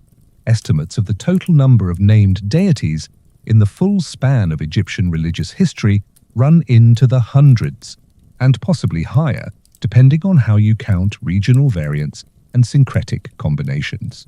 But the population of gods relevant to your daily life as an ordinary Egyptian is considerably smaller and more manageable. There is Ra, the sun god, whose daily journey across the sky is the master clock of the Egyptian cosmos. He rises as the falcon-headed Khepri in the morning, travels as Ra through the day, and descends as the ram-headed Atum in the evening, journeying through the underworld during the night, to be reborn again at dawn. Every sunrise is a resurrection. Every day is a miracle that required work to accomplish. The sun does not rise automatically. It rises because Ra makes it rise, and Ra makes it rise with the assistance of ritual, the prayers of the priest. In the temples, the daily recitation of the correct texts, the presentation of offerings that sustain divine energy. You are part of that system. Your morning acknowledgement of the gods is not optional background practice. It is participation in the maintenance of cosmic order. This is Ma'at again, that fundamental concept of rightness, balance, proper order that we first encountered in the context of getting dressed, but which runs through absolutely everything in Egyptian life at every scale, from personal grooming to cosmic maintenance. The pharaoh's primary ritual function is maintaining Ma'at on behalf of all of Egypt, presenting offerings, performing ceremonies, defeating the forces of chaos, and every ordinary Egyptian participates in the same project at the household scale. The small offering you left in the niche last night. The morning acknowledgement of Bez and the other household presences. The avoidance of certain behaviors that are defined as isfet, disorder, wrongness, the opposite of Ma'at. In the ethical texts that scribes copy and that circulate through literate Egyptian culture as the framework of moral life. Your household shrine is modest. It is that niche in the wall with the Bez figurine, plus perhaps a small freestanding wooden cabinet in the main room that holds a few additional objects. A small stela with a simple prayer text, a faience amulet of Taweret the hippopotamus, goddess who protects pregnant women and new mothers, a dried bundle of specific herbs with protective properties, and a small clay offering dish. You light a stick of incense if you have it, because the gods appreciate fragrance in the same way that important humans appreciate it. It signals effort, attention, respect. The incense you have is simple kaifi, a compound resin mixture with a warm, slightly sweet smell that has been the scent of Egyptian religious practice for so long that it is now inseparable from the experience of the sacred. You say a prayer. It is not an elaborate theological statement. It is closer to a brief, direct conversation, a morning check-in with the presences that share your home and oversee your household's welfare. Something along the lines of, I am here, I acknowledge you, please continue your protection of this house and everyone in it, and I ask particularly for help with the specific thing that is currently worrying me, which today is the health of the youngest child who has had a cough for 3 days. This is the texture of Egyptian popular religion, immediate, personal, practical, transactional in the way that all relationships of mutual obligation are transactional without that word implying anything cold or mechanical. You give the gods attention and offerings. The gods give you protection and assistance. The relationship requires maintenance from both sides. The sneeze. Let us get back to the sneeze. If you sneeze in ancient Egypt, it means a god has just spoken through you, not metaphorically, literally. A sneeze was understood as a divine utterance, a moment in which the boundary between human and divine briefly thinned and something from the other side came through. The specific meaning of the sneeze, whether it was auspicious or ominous, whether it indicated divine favor or divine warning, depended on timing, context, and which god was considered most present in the moment. There were people who specialized in interpreting sneezes. This was not a fringe practice. It was part of the broader Egyptian engagement with the world as a surface covered in divine messages that a sufficiently attentive person could read. The same logic extended to dreams. Egyptian dream interpretation was sophisticated enough to have generated actual reference texts, manuals listing specific dream images and their interpretations, that survive in partial form and give us a window into the Egyptian symbolic vocabulary. Dreaming of a specific object or action meant something specific, and the meaning was not arbitrary but followed from the symbolic logic of the Egyptian mythological system. A dream about dipping your face in water might indicate purification or renewal. A dream about a donkey might relate to sexual desire or overwork or stubbornness, depending on what the donkey was doing in the dream and what the broader dream context was. There were professional dream interpreters available for consultation on particularly vivid or troubling dreams, and the interpretation they provided was actionable information. It told you something about what the divine realm was communicating, and what, if anything, you needed to do in response. The gods are not only in your shrine.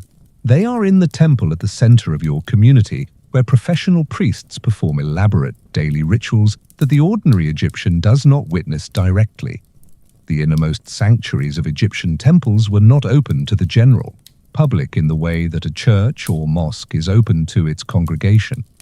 The cult statue of the deity, housed in the innermost sanctuary, received daily ritual service from the priests: the opening of the shrine, the waking, the washing, the anointing, the dressing, the feeding, the censing. This was the gods' daily maintenance, performed on their behalf by the priesthood, who served as their household staff, and it happened every day, regardless of what else was happening in the world outside the temple walls. What ordinary Egyptian had access to was the exterior of the temple, the great courtyards, the processional ways, the festival appearances when the cult statue was carried in procession on its sacred bark, and the deity was briefly, magnificently public. Festival days were the great communal religious experiences, and there were many of them. The Egyptian religious calendar was dense with festivals, some lasting a day and some lasting weeks, some purely solemn, and some involving music and dancing and the distribution of food and drink that gave the festival its community bonding function alongside its religious one. There were also personal religious resources that ordinary Egyptians accessed directly without priestly intermediary. Personal prayer was real and practiced.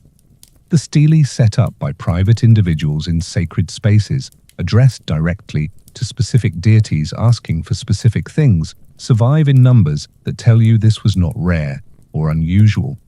Oracle consultations, in which a question was put to the carried statue of a deity during a festival procession and the deity's answer was read from the movement of the bark, were a regular feature of Egyptian religious life and were used for practical decision-making. Choosing between options, resolving disputes, determining guilt in criminal cases, with a seriousness that treated the outcome as actual divine communication. Magic and religion overlapped in ancient Egypt in a way that makes the distinction between them essentially meaningless as an analytical category. What we might call magic, the use of specific words, objects, gestures, and ritual procedures to achieve specific practical outcomes, was simply the applied end of the same theology that produced the temple rituals. The magician priest, the soul, who could write a protective spell on a piece of papyrus that you wore around your neck, was working with the same divine forces as the high priest performing the morning ritual in the temple sanctuary. The difference was scale and formality, not fundamental principle. Your incense is burning down. The morning acknowledgement is complete. Bess watches from his niche with his characteristic expression, which is somewhere between protective ferocity and the face you make when someone startles you, and which has been exactly the same for 3,000 years and will remain so, you feel as you turn toward the door, and the full heat of the advancing morning, slightly more in order than you did before, but maintained. Cosmos, stable, for now. Something bit you last night. You are not sure what it was. You did not see it, you only felt it. A sharp, bright pain on your ankle, sometime in the darkness before dawn that woke you, briefly, and that you may or may not have fully processed. Before falling back into sleep with the pragmatic resignation of someone who lives in the Nile Valley and has made a certain peace with the fact that the Nile Valley is home to an impressive and occasionally hostile range of small creatures. This morning, your ankle is swollen, not dramatically, not alarmingly, but noticeably, with a redness around the bite site and a warmth that suggests your body is engaged in the kind of internal argument with whatever toxin was introduced that it would prefer to resolve without outside interference. You are going to see someone about this.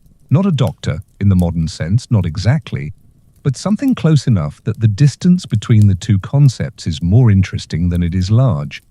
You are going to see a physician, AWZUNW, the ancient Egyptian word for doctor, which appears in texts going back to the Old Kingdom and which represents a genuine professional category with training, specialization, fees, and a body of accumulated knowledge that was sophisticated enough to influence Greek medicine, which then influenced basically everything that came after it in the Western medical tradition.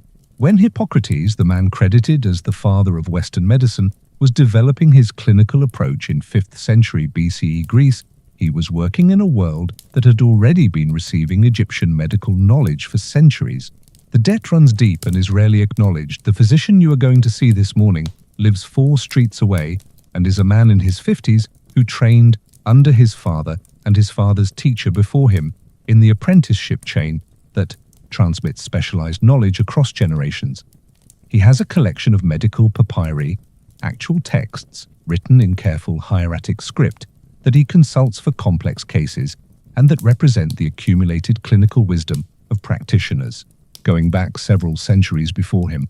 These texts are real. Several Egyptian medical papyri survive and have been studied extensively, and what they reveal about ancient Egyptian medical practice is alternately impressive and bewildering in proportions that shift depending on which page you are reading. The impressive part first, because it deserves its moment. Egyptian physicians had a sophisticated understanding of the body's physical structure derived from a source that was unique in the ancient world: mummification. The process of preparing bodies for burial, conducted over millennia by specialist embalmers, generated an unparalleled accumulation of practical anatomical knowledge. Egyptian medical texts describe the heart, the lungs, the liver, the spleen, the kidneys, the bladder, and various other organs with an accuracy that reflects genuine observation. They describe the pulse and understand remarkably that the heart is connected to vessels throughout the body and that these vessels carry something important. They call it metu, a term that encompasses blood vessels, nerves, and ducts in a way that conflates things we now distinguish, but which represents a genuine attempt to describe the body's internal communication systems. The Edwin Smith Papyrus, one of the surviving Egyptian medical texts, reads like a clinical manual with a structure that would be recognizable to a modern physician. Case presentation, examination findings, diagnosis, prognosis, treatment. Case after case, organized by body region from head downward, describing injuries and conditions with careful observation, and recommending treatments that range from entirely sensible to enthusiastically experimental. Fractures are set and splinted. Wounds are cleaned and dressed. Dislocations are reduced. The text distinguishes between conditions that are treatable, conditions that are uncertain, and conditions that are not treatable, and for the last category, the recommended course of action is honest and pragmatic, and don't do nothing further because nothing further will help. This is rational. Empirical medicine operating 3,000 years before the scientific method was formally articulated, and it is genuinely impressive now. The bewildering part. The same body of medical knowledge that contains this rational clinical approach also contains treatments that involve rubbing the affected area with crocodile fat and mouse fat, and the fat of a hippopotamus, a lion, a snake, and a crocodile again, in case the first application was insufficient, for hair loss, which was apparently a significant concern because multiple Egyptian medical texts address it at length. Recommended treatments include the fat of various animals applied to the scalp, along with the crushed hooves of a donkey boiled in oil, and a compound involving hippopotamus fat, crocodile fat, snake fat, ibex fat, and the fat of a Nubian ibex, all combined and applied warm. Whether this worked is a question that scholars approach with the careful neutrality of people who are trying very hard not to laugh in an academic paper. The honest answer is that some of these animal fat treatments, particularly those involving Castor oil and certain plant extracts that were sometimes included in the same compound formulations may have had genuine pharmacological activity, and some of them were simply the best available hypothesis given the information at hand. Egyptian physicians operated with an understanding of disease causation that blended physical observation with supernatural explanation. Illness could result from physical causes like injury or diet, but it could also result from the activity of malevolent spirits, the displeasure of gods, or the effect of magical attacks by enemies. These were not considered competing explanations. They were understood as operating simultaneously, which meant that effective treatment addressed both the physical manifestation and the spiritual cause.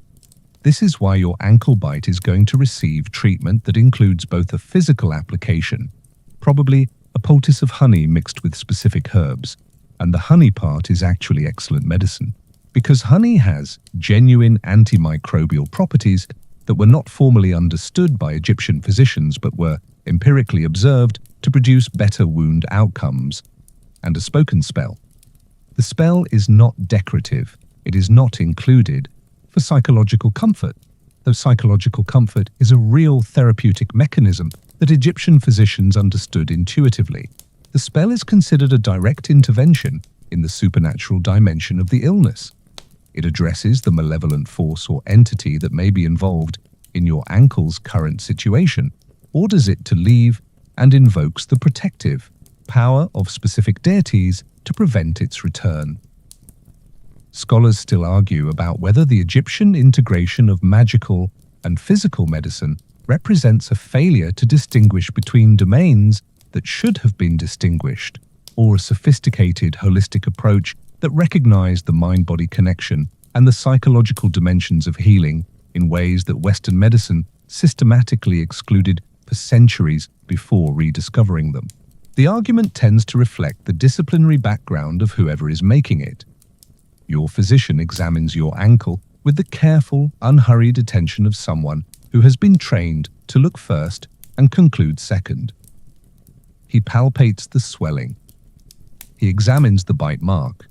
He asks you several questions. And when exactly? What were you doing? Did you feel cold or hot after? Have you eaten? Have you had any other symptoms? This is clinical history taking. It is recognizable. He reaches a conclusion about what likely bit you, probably a scorpion, the bite pattern is consistent, and retrieves from his kit a small clay jar sealed with wax. Inside the jar is a compound he prepared earlier, honey, crushed fenugreek, a specific plant resin that has mild anti-inflammatory properties, and a small amount of natron. He applies this to your ankle with clean linen strips, working methodically, and while he works, he recites a low, continuous incantation addressed to Sekhmet, the lioness goddess who was both the bringer of disease and its healer, who could afflict and cure with equal facility, and whose favor was therefore particularly worth securing when illness was involved. The incantation is specific. It names the affliction, it names the body part, it names the patient, it invokes Sekhmet's authority over poisons and commands the venom to leave by the same pathway it entered. It ends with a formula of completion that seals the ritual. The whole thing, examination, treatment application, ritual incantation, takes perhaps 20 minutes. Your physician charges you in the standard way, which is not money, but goods, a quantity of grain, a length of linen, or some equivalent value agreed upon between you, based on the complexity of the treatment and your respective means. Medicine in ancient Egypt was theoretically available to everyone, in the sense that there were no formal restrictions on who could seek treatment. The practical access was limited by geography, that not every village had a trained physician, and by ability to pay, in the same way that every healthcare system in human history has been complicated by economic realities.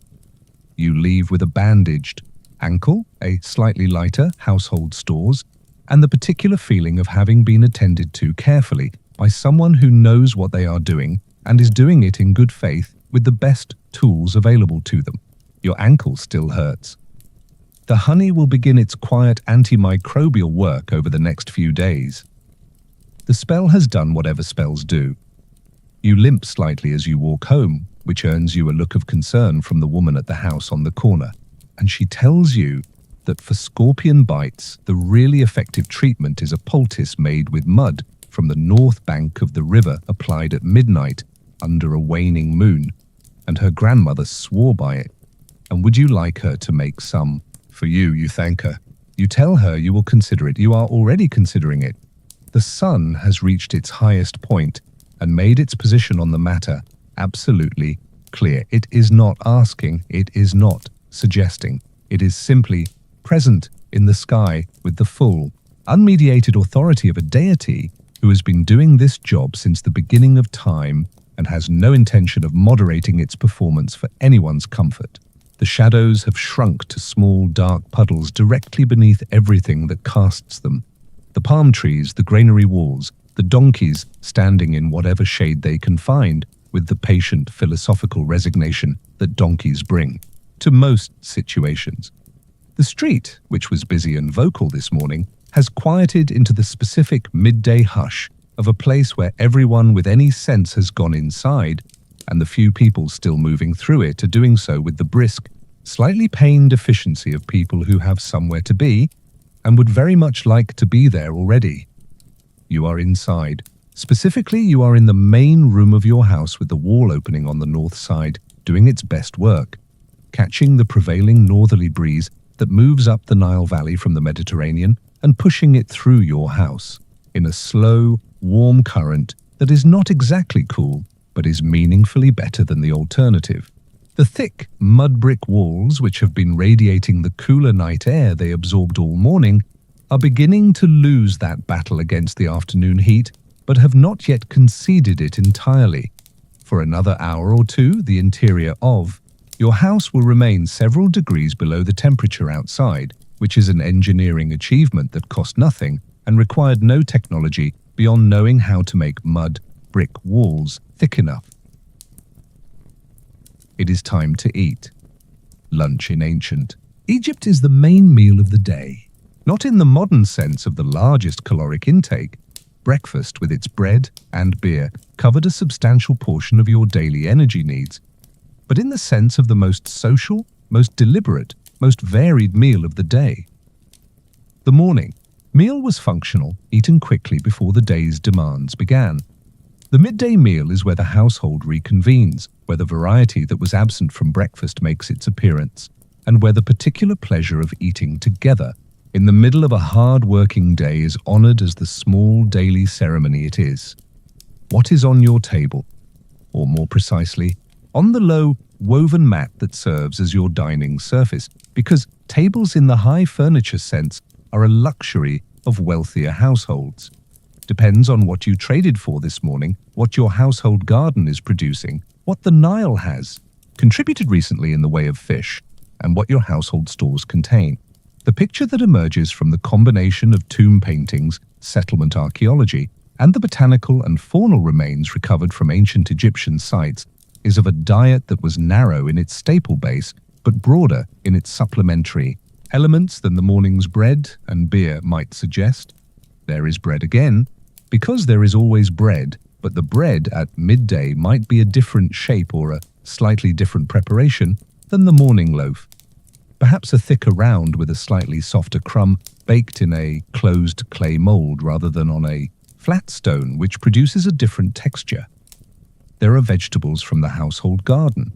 Leeks almost certainly, onions again because onions are eternal, possibly some cucumber which was cultivated in Egypt, and which in the midday heat has a coolness that is almost medicinal. There may be lentils or chickpeas cooked in a clay pot with water, and whatever herbs and aromatics are available. Coriander was widely used, fenugreek, cumin, all of which grew in the Nile Valley and all of which appear in Egyptian botanical records with enough regularity to confirm their place in the everyday kitchen.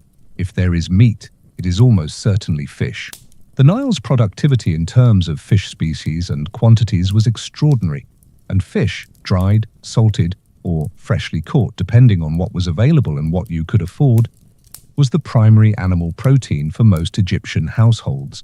The drying and salting of fish was a preservation technology that allowed Nile fish to be transported inland and stored for the lean months, and the dried fish industry was significant enough to have its own administrative apparatus, its own specialized workers, and its own place in the ration systems that state institutions used to compensate their employees.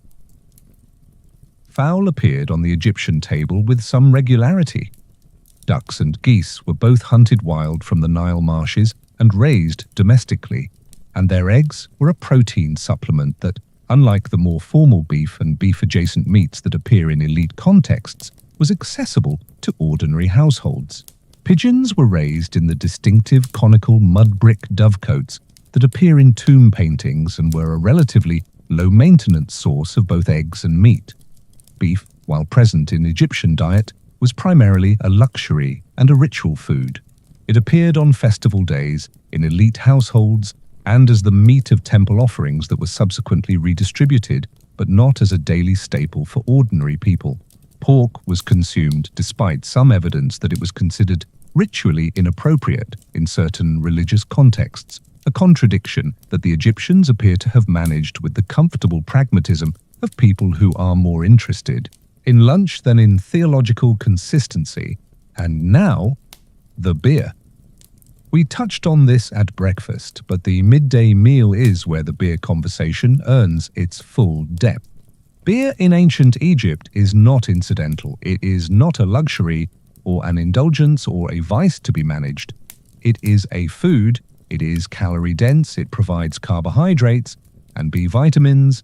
It hydrates while also providing energy, and its mild fermentation makes it microbiologically safer than untreated water in a way that Egyptians understood empirically without knowing the mechanism. Egyptian medical texts prescribe beer. Beer appears in offerings to the gods.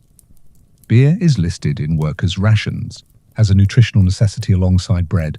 The word for beer is among the most common words in the administrative vocabulary of ancient Egypt.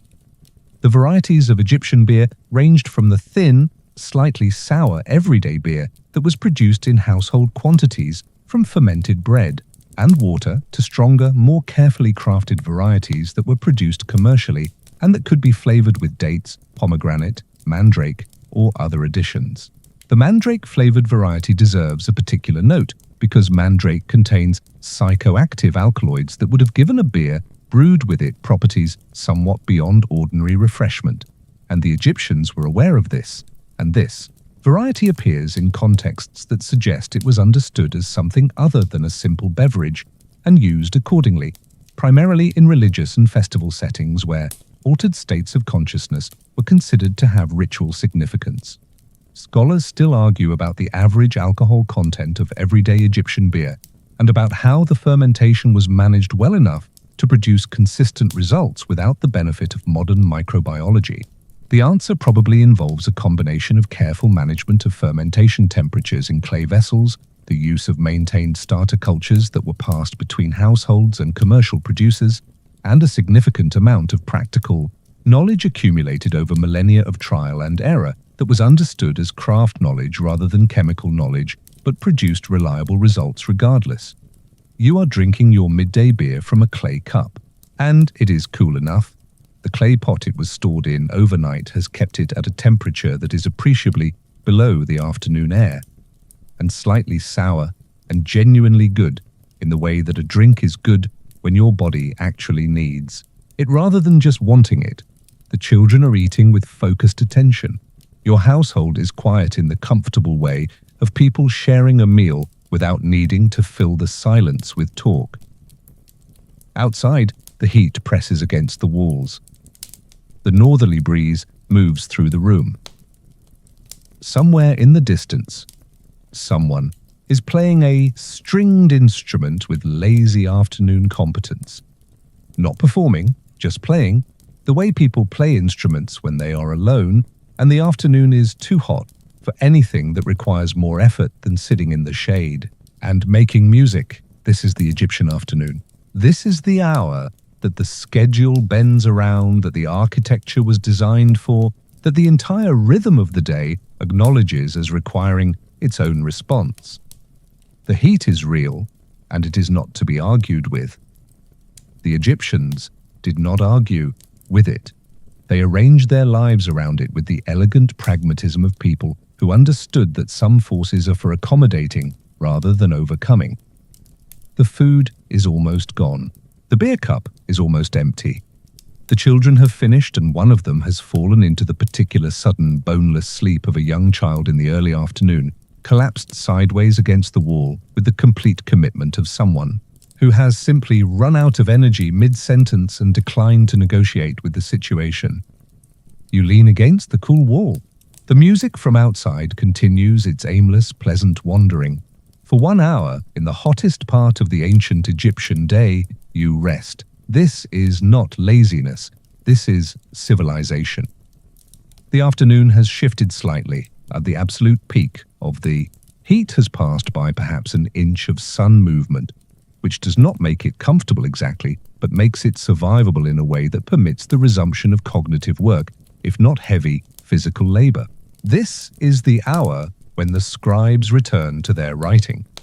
And if the workers who build the monuments are the muscle of ancient Egyptian civilization, the scribes are unambiguously its nervous system, the network through which every instruction, every inventory, every legal record, every tax assessment, every royal decree, every medical text, every religious formula, every letter between separated family members, every complaint about a missing grain ration travels. Without the scribes, the whole apparatus stops, not slows, stops.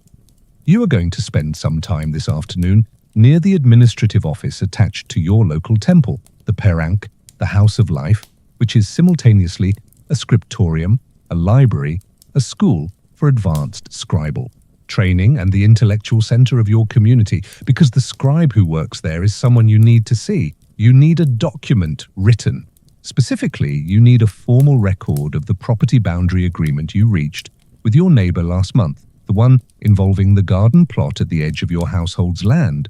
And you need it in writing because verbal agreements in ancient Egypt are fine for small daily transactions, but for anything involving property and potential inheritance implications, a written record witnessed by a scribe carries legal weight that a verbal agreement simply does not. The scribe's name is Amenhotep, which is one of the most common names in New Kingdom Egypt. It means Amun is satisfied, and naming children after divine attributes or divine satisfactions was so prevalent that the administrative records of this period contain dozens of Amenhoteps in any given locality, distinguished from each other by their father's name, appended as a suffix, a system that worked but occasionally required careful attention to avoid confusion. Your Amenhotep is a man in his mid-30s, lean in the way of people who do intellectual work rather than physical labor, with ink stains on his fingers that have been there long enough to become permanent features of his hands.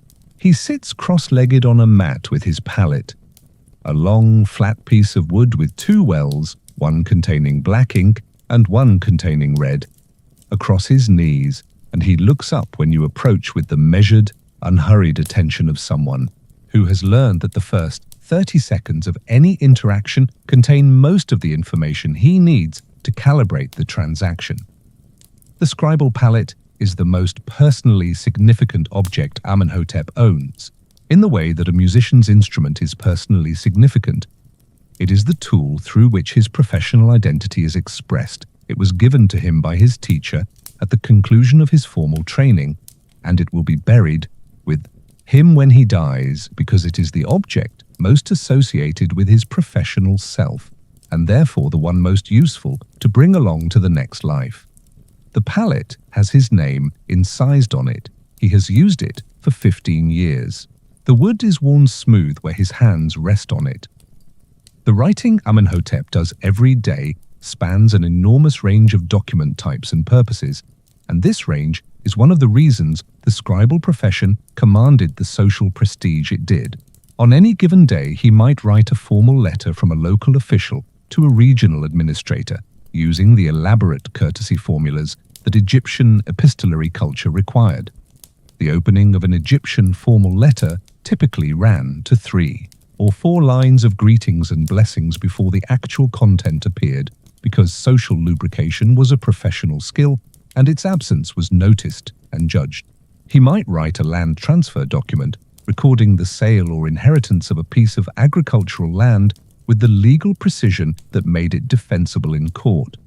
He might write an inventory of temple goods, recording the contents of storage rooms with the numerical accuracy that his mathematical training had prepared him for.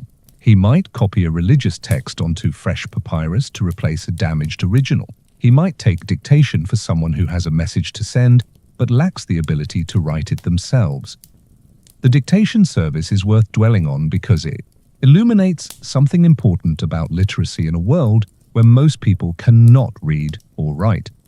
The scribe is not a remote professional accessed only by officials and the elite. He is a community resource, the person to whom you bring your communication needs the way you bring your grain to the miller. He writes letters for soldiers stationed at distant garrisons who want to tell their families they are alive. He writes petitions to officials on behalf of farmers who have been wronged by tax collectors. He writes love letters for young men whose feelings exceed their vocabulary, but not apparently their willingness to pay for assistance. The love poetry of ancient Egypt, and it is extraordinary love poetry, genuine, tender, occasionally quite direct in its descriptions of longing and physical attraction, was composed and written by scribes, working sometimes from their own imagination and sometimes from the expressed feelings of clients who knew what they wanted to say, but not how to say it in the formal written register. Scholars still argue about the degree to which scribal culture in ancient Egypt was a coherent professional identity group with shared values and self-consciousness versus simply the practical consequence of a literacy monopoly in a bureaucratic state. The surviving texts suggest something that leans toward genuine professional identity. There are texts specifically addressed to aspiring scribes that extol the profession with an enthusiasm that goes beyond simple career guidance into something closer to vocational evangelism. One famous text compares the scribe's life favorably to every other occupation available in Egypt, working through a catalogue of alternatives. The farmer toils in the mud, the soldier suffers in the desert, the cobbler smells of leather and exhaustion, and concludes that the scribe alone sits in the shade, directing others, his work preserved forever, his name lasting as long as papyrus survives. This is partially propaganda produced by the scribal class about itself and should be read accordingly. It is also partially true. The scribe does sit in relatively more shade than the stonemason, and the work is preserved. The very papyri we are discussing are the reason we know anything with confidence about daily Egyptian life, which means the scribe's work did in fact last considerably longer than almost anyone else's. The mathematical training that scribal education included was genuinely sophisticated. Egyptian mathematics used a base 10 system and handled fractions through a system of unit fractions, fractions with a numerator of 1 that was cumbersome by modern standards but functional for the practical calculations that administrative work required. The scribes could calculate the volume of a granary, the area of a trapezoidal field, the slope of a pyramid, the distribution of bread rations among a variable number of workers, and the amount of grain required to brew a specific quantity of beer. The Rhind mathematical papyrus, one of the surviving Egyptian mathematical texts, contains 84 worked problems covering arithmetic, geometry, and practical calculation, and its solutions are correct. The mathematics works.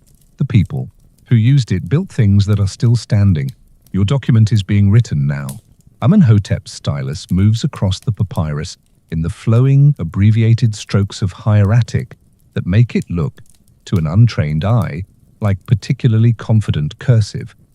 Individual signs connected and modified by the speed of an experienced hand until they bear only a family resemblance to the hieroglyphs on the temple walls. He writes quickly and evenly, the sentences forming in standard legal formula that he has written hundreds of times and that his hand produces with only supervisory involvement from his conscious mind. The property boundary is described. The parties are named with their fathers' names for legal specificity. The date, given in the Egyptian system as regnal year, season, month, and day, is recorded. The names of witnesses are noted. He hands you the finished document, still slightly damp with fresh ink, that has the particular dark metallic smell of carbon-based writing fluid on processed papyrus. You hold it carefully. You cannot read it. This is not a source of embarrassment. The majority of people who commission documents from scribes cannot read them, and the scribe reads the document aloud to you before he hands it over, both as professional courtesy and as a legal convention, establishing that the content has been communicated and confirmed. The document is yours. It says what needs to be said. It will outlast everyone involved in the conversation that produced it by approximately 3,000 years, which is not information available to you this afternoon, but which is, from our vantage point, quietly remarkable. You pay Amenhotep in a small quantity of grain agreed upon beforehand. He accepts with a nod that manages to be simultaneously professional and slightly suggesting that his services are worth more than grain, but that he understands the economic realities of the community he serves. He is already reaching for his stylus again before you have taken 3 steps away. There is always another document waiting. On your way back from the scribal office, something crosses your path. Not a bad omen as it happens, not a snake moving left, which would require a moment of ritual acknowledgement and possibly a detour, and not a black pig, which carries its own complicated symbolic weight. In the Egyptian religious vocabulary, what crosses your path is a cat. Specifically, a large, amber-eyed, magnificently indifferent cat who pauses in the middle of the street, looks at you with the particular expression that cats have deployed toward humans since the beginning of their long and mutually convenient relationship, determines that you are neither threatening nor interesting, and continues on its way with the unhurried dignity of a creature that has somewhere better to be and has not yet decided whether it will go there directly or via a lengthy detour involving the fish scraps behind the house 2 doors down. You watch it go with something that is not quite reverence and not quite affection, but lives somewhere in the warm territory between them. This is the appropriate Egyptian response to a cat. The relationship between ancient Egyptians and animals is one of the most distinctive features of their civilization and one of the most genuinely complicated to understand from a modern perspective. It is not simply that Egyptians liked animals, though many of them clearly did. It is not simply that they worshipped animals, though certain animals in certain sacred contexts were treated with a ritual devotion that looks like worship from the outside. It is that the boundary between the animal world and the divine world in ancient Egyptian thought was permeable in a way that had no real parallel in contemporary Mediterranean cultures, and that permeability shaped the daily texture of human-animal relationships in ways that ranged from the theologically profound to the domestically mundane. The cat is the most familiar example. Bastet, the goddess of home, fertility, music, and protective maternal energy, was depicted as a cat or as a woman with a cat's head, and the association between domestic cats and this beneficial goddess meant that the cats living in Egyptian households were understood to carry a trace of the divine within them. Not literally sacred in the way that the temple cats were sacred, but touched by association with a positive divine power in a way that made harming them a genuinely bad idea on multiple levels simultaneously. The practical benefits of cats in a grain-storing civilization, their effectiveness at controlling the rodent populations that would otherwise devastate food stores, meant that the relationship between Egyptian households and cats was founded on genuine mutual benefit and deepened over millennia into something that looks, in the archaeological and textual record, remarkably like affection. Egyptian cats were not wild animals grudgingly tolerated for their rodent control services. They were named. They were depicted in tomb paintings sitting under chairs at family meals, wearing gold earrings in some representations, being fed by hand in others. Cats were mourned when they died. Ancient Egyptian texts record family members shaving their eyebrows as a sign of grief at a cat's death, which is the same mourning gesture used for human family members. Mummified cats have been found in their thousands, some prepared with the kind of careful wrapping and anthropoid coffins associated with human burials, others as votive offerings, but all representing a relationship with these animals that went far beyond utility. Your household has a cat. Of course it does. She is an orange tabby of considerable personality who divides her time between hunting in the granary store, sleeping in patches of sunlight with the total commitment of a creature designed by evolution for exactly this activity, and occasionally consenting to be handled by the children with a tolerance that is more deliberate than it looks. You are fond of her in the practical, undemonstrative way of people who share their living space with animals and have developed the habitual affection that comes from years of small daily interactions. The cat at the door in the morning, the cat on the sleeping mat at night, the cat appearing from nowhere whenever fish is being prepared, with an accuracy of timing that you have stopped finding surprising. Beyond the cat, the animal landscape of your daily life is rich and complicated. The donkeys that you see throughout the village are working animals in the most active sense, load carriers, grain transporters, the pickup trucks of the ancient world, without whom the movement of goods through a landscape without wheeled vehicles in wide use would be dramatically more difficult. They are not pampered, they are not named in the same way that the cat is named, but they are fed, watered, rested, and maintained with the practical care of someone who understands that a sick or exhausted donkey is an economic problem of the first order, and the Egyptian texts that deal with agricultural management include instructions about the proper care and feeding of working animals that reflect a pragmatic respect for their welfare. Cattle occupied a higher position in the Egyptian symbolic and economic hierarchy.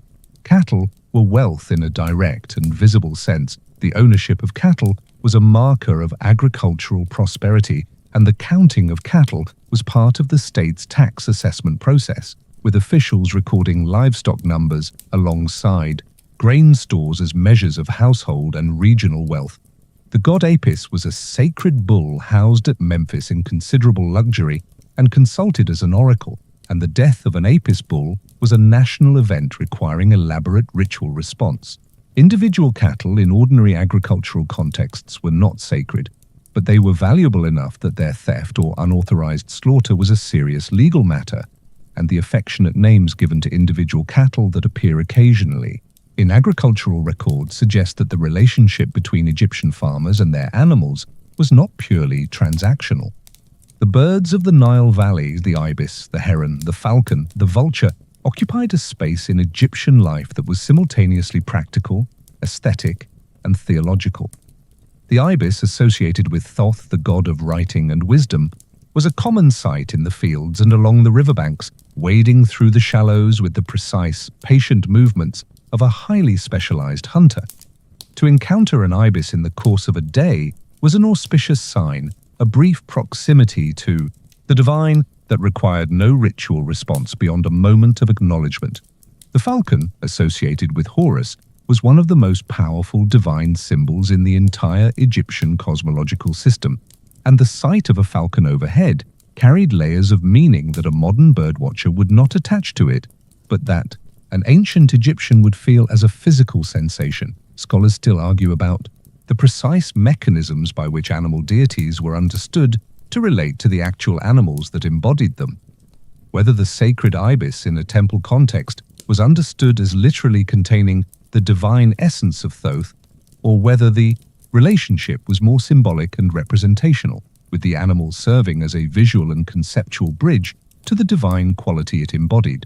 The debate reflects a genuine ambiguity in the sources and probably a genuine ambiguity in the Egyptian understanding itself, which was comfortable with holding multiple, simultaneous explanations for the same phenomenon in a way that modern analytical thinking finds uncomfortable. What is clear is that the daily experience of sharing your world with animals, the cat in your house, the donkey in the street, the ibis in the fields, the fish in the river, the cattle in the pastures, the falcons overhead, was an experience of constant, varied, layered encounter with a world understood to be alive with meaning and presence in ways that extended beyond the human.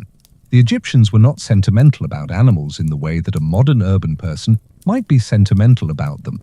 They were embedded with animals, dependent on them, observant of them, and in genuine relationship with them in the full, complicated sense that relationship implies. There is something in this that a modern person, returning from a day of looking at screens in climate-controlled rooms, might recognize as a form of richness that has been traded away for other things.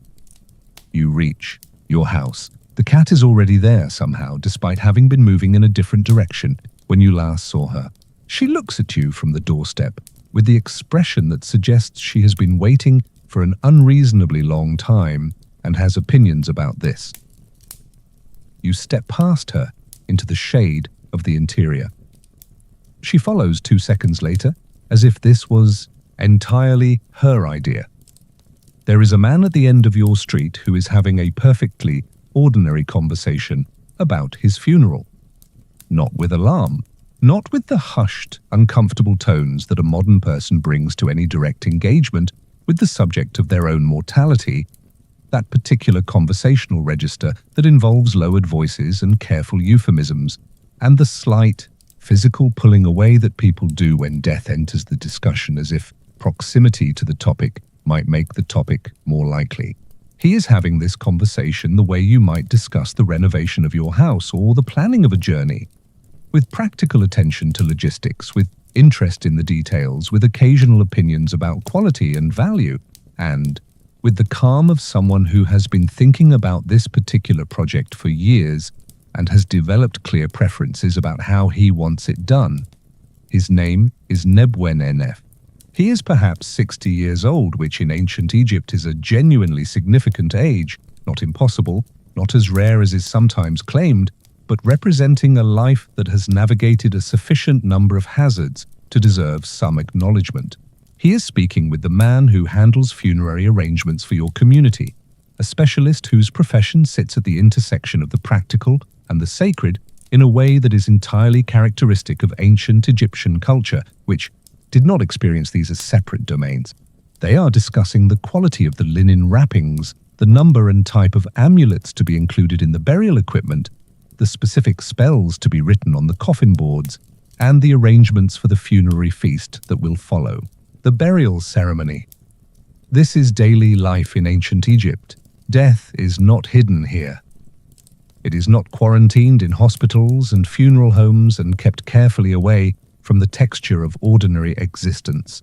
It is present, discussed, planned for, and integrated into the rhythm of life with a matter-of-factness that reflects not morbidity, but a theological framework in which death was not an ending, but a transition, and a transition for which adequate preparation was both possible and urgently necessary. The Egyptian understanding of what happened after death was elaborate, carefully developed over millennia, and held with genuine conviction by a civilization that invested an extraordinary proportion of its material and intellectual resources in preparing for it. The basic architecture of the afterlife belief system that was in place by the New Kingdom period, the era you are living in, involved several distinct elements that all needed to work together properly for the post-mortem journey to succeed, and the failure of any one of them could compromise the whole project. The physical body needed to be preserved because the body was the anchor of the personality to the material world, and its decay was understood as a genuine threat to the continued existence of the person. This is the logic of mummification, not a death ritual in the sense of something done to honor the dead, but a practical intervention to prevent the dissolution of something that needed to remain intact. The mummification process, conducted by specialist embalmers, ranged from basic preservation techniques accessible to ordinary households to the elaborate multi-stage process involving organ removal, natron desiccation, and fine linen wrapping that was available to the wealthy and the elite, and that, in its most developed form, produced results durable enough to survive 3,000 years. Your neighbor, Nebwenenef, is not wealthy. His funerary arrangements will be modest by elite standards, a wooden coffin rather than nested coffins with elaborate painted decoration, a selection of the most important amulets rather than the full catalogue, a simplified version of the funerary spells rather than the comprehensive collection that makes up what we call the Book of the Dead.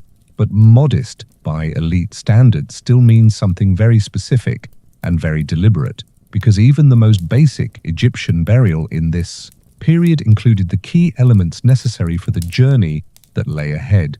The K, which was something like the life force or the double, a spiritual counterpart that was created simultaneously with the person at birth and that needed to be sustained after death through offerings of food and drink left at the tomb. The Bial, which was something closer to the personality or the individual soul, depicted as a human-headed bird that could fly between the tomb and the world of the living and that needed the preserved body as its point of return. The AKH, the effective spirit, the transformed and empowered post-mortem self that resulted from the successful navigation of the afterlife judgment. And that was what the person ultimately became, if everything went correctly. The judgment scene, depicted in extraordinary detail in the Book of the Dead papyri that wealthy Egyptians had prepared for their burials, involved the weighing of the deceased's heart against the feather of Mut, overseen by Osiris, the god of the dead, and conducted by Anubis, the jackal-headed god of embalming. If the heart was lighter than the feather, if the person had lived justly, had maintained Mut, had not committed the litany of offenses listed in the negative confessions, they passed through to the field of reeds, the Egyptian paradise, which was depicted with pointed specificity as a place very much like Egypt, but better. Fertile fields, abundant harvests, the company of loved ones, the presence of the gods, not an abstract spiritual state, but a continuation of physical existence under improved conditions, which is a deeply Egyptian conception of a good outcome if the heart was heavier than the feather, if the scales tipped toward judgment, the heart was fed to Amit, a composite creature combining crocodile, lion, and hippopotamus, the three most dangerous animals in Egypt, who waited beside the scales for exactly this purpose. Amit consumed the heart and the person ceased to exist in any form. This was not hell. It was not punishment in the ongoing sense. It was simply ending, oblivion, the permanent cessation of existence, which the Egyptians regarded as the worst possible outcome and which functioned as the ultimate deterrent against a life of Isfet. Scholars still argue about how, literally, ordinary Egyptians believed in the mechanics of the afterlife judgment as opposed to understanding it as a symbolic framework for the ethical organization of life. The honest answer is probably that the question itself is shaped by modern distinctions between literal and metaphorical belief, that the ancient Egyptian religious sensibility did not apply in the same way, and that the judgment was understood as real enough to take seriously and prepare for, which is the functionally important thing regardless of the precise theological epistemology involved. What this means for daily life, and this is the point that connects this conversation between Nebuchadnezzar and the funerary specialist back to everything else we have seen today, is that the way you live every day is understood as preparation for death, and death is understood as preparation for continued life. The maintenance of Mut that runs through every aspect of Egyptian existence, the honest dealing in the marketplace, the fair treatment of workers, the care for family members, the respect for the gods, the proper conduct in legal disputes, is not only social ethics or religious duty, it is also pragmatic investment in a good outcome at the weighing of the heart.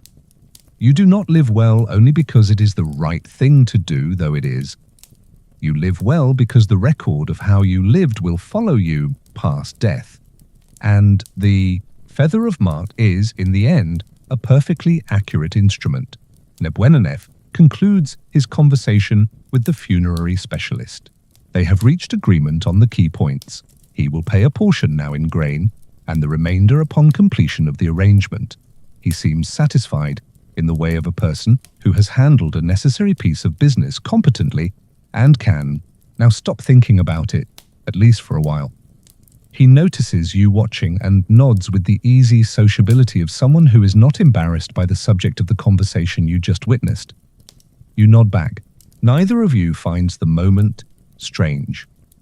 The afternoon light is beginning to shift towards something slightly more golden and slightly less brutal, which means the worst of the day is behind you, and the evening is preparing its arrival. Somewhere, on the west bank, beyond the fields and the edge of the cultivation zone, the necropolis waits in its customary patient silence, which is the silence of a place that knows it is not going anywhere and that everyone eventually will come to it. Not today, though. Today, there is still supper to think about. The sound reaches you before the light changes enough to explain it. It is coming from the direction of the temple complex, a deep, rhythmic percussion that you feel in your chest before your ears fully register it as music, followed by the bright, piercing thread of a reed flute finding its way above the lower frequencies like something searching for open sky. Then voices, multiple voices in a pattern that is somewhere between song and chant, and that carries across the cooling late afternoon air of the village with the particular acoustic authority of sound produced by people who are not performing for an audience, but making music because the music is the point, because the music is the thing itself. Because in ancient Egypt there are days when the gods required joy, and today is apparently one of those days. It is a festival. Not one of the great national festivals, not the Opet festival, when the cult statue of Amun traveled in magnificent procession from Karnak to Luxor, and the entire city celebrated for weeks with royal sponsorship and distributions of food and drink that reached down to the poorest households.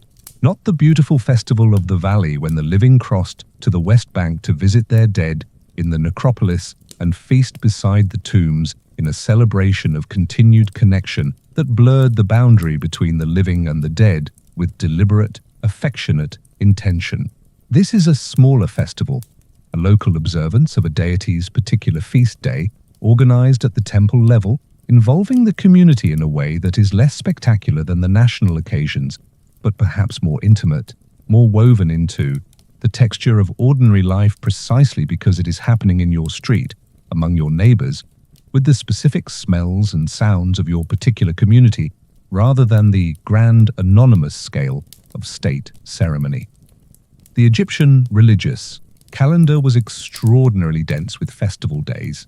Modern scholars calculating the number of official festival days in various periods of Egyptian history have arrived at numbers that suggest something in the range of 60 to 80 designated festival days per year, and that is counting only the formally recognized occasions without including local observances and the additional festivals that individual temples maintained for their own deities.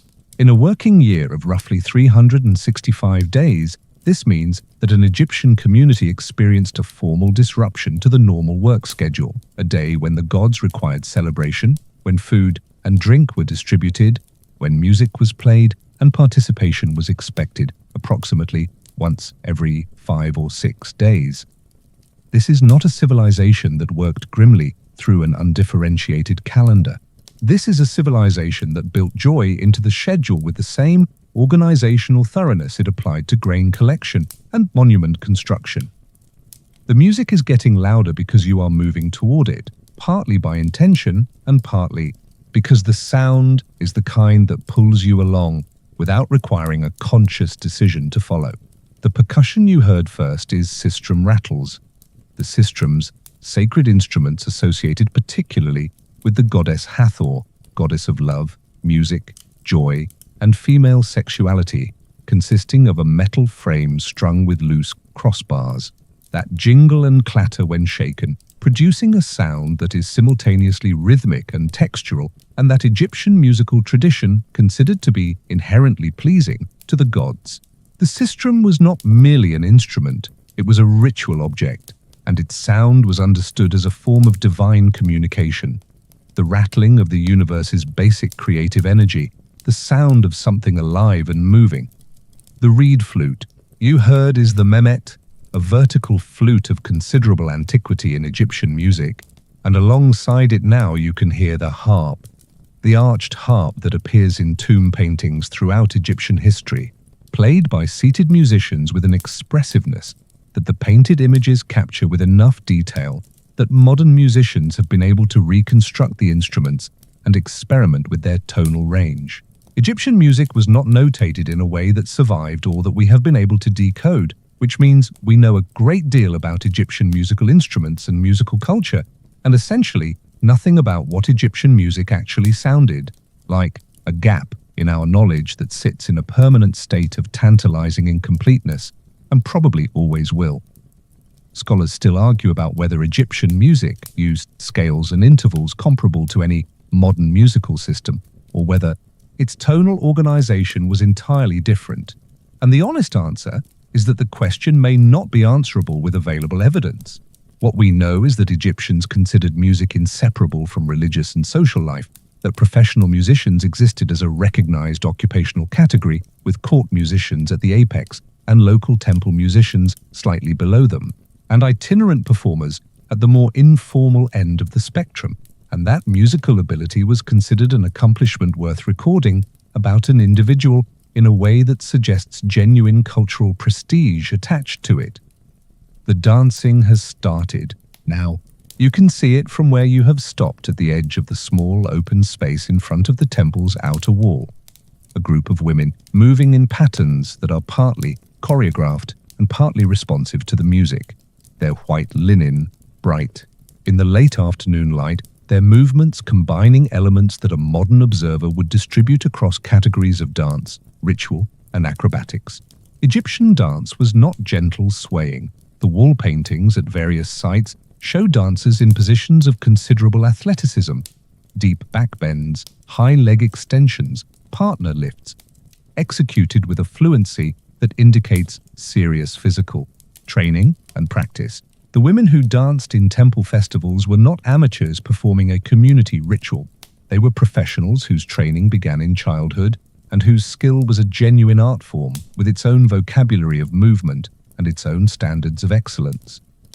The food distribution is happening simultaneously at the temple gate, where a priest is overseeing the allocation of bread and beer from the temple stores to the crowd of community members who have gathered with the purposeful patience of people who know from long experience that the distribution will reach them eventually, and that the waiting is part of the festival's social texture. The temple, as we noted earlier, was an economic institution as well as a religious one, and the redistribution of temple resources to the community on festival days was a mechanism by which the wealth that ordinary Egyptians contributed to the temple through offerings and labor was periodically returned to them in a form that reinforced both social cohesion and the theological message that the god's abundance, properly managed, flows back to the people. Children are everywhere in this scene, doing what children do at festivals in every culture, eating things, running in ways that are tangentially related to the festival's nominal purpose, periodically colliding with adults who receive them with varying degrees of grace. A group of boys at the edge of the crowd is engaged in a game that involves a leather ball and a set of rules that appear to be entirely improvised and disputed in real time. Girls, slightly older, are playing a clapping game with a song whose words you can hear in fragments over the music, a children's festival song probably several hundred years old and known by every child in the village, the way folk songs are known, absorbed rather than taught, present in the cultural atmosphere. This is the social function of Egyptian festivals that goes beyond theology. The festival day is the day when the community is explicitly together, when the divisions of daily life, the different occupations, the varying economic levels, the separate household worlds that people normally move within, are temporarily suspended in favor of the collective identity of the community as a whole.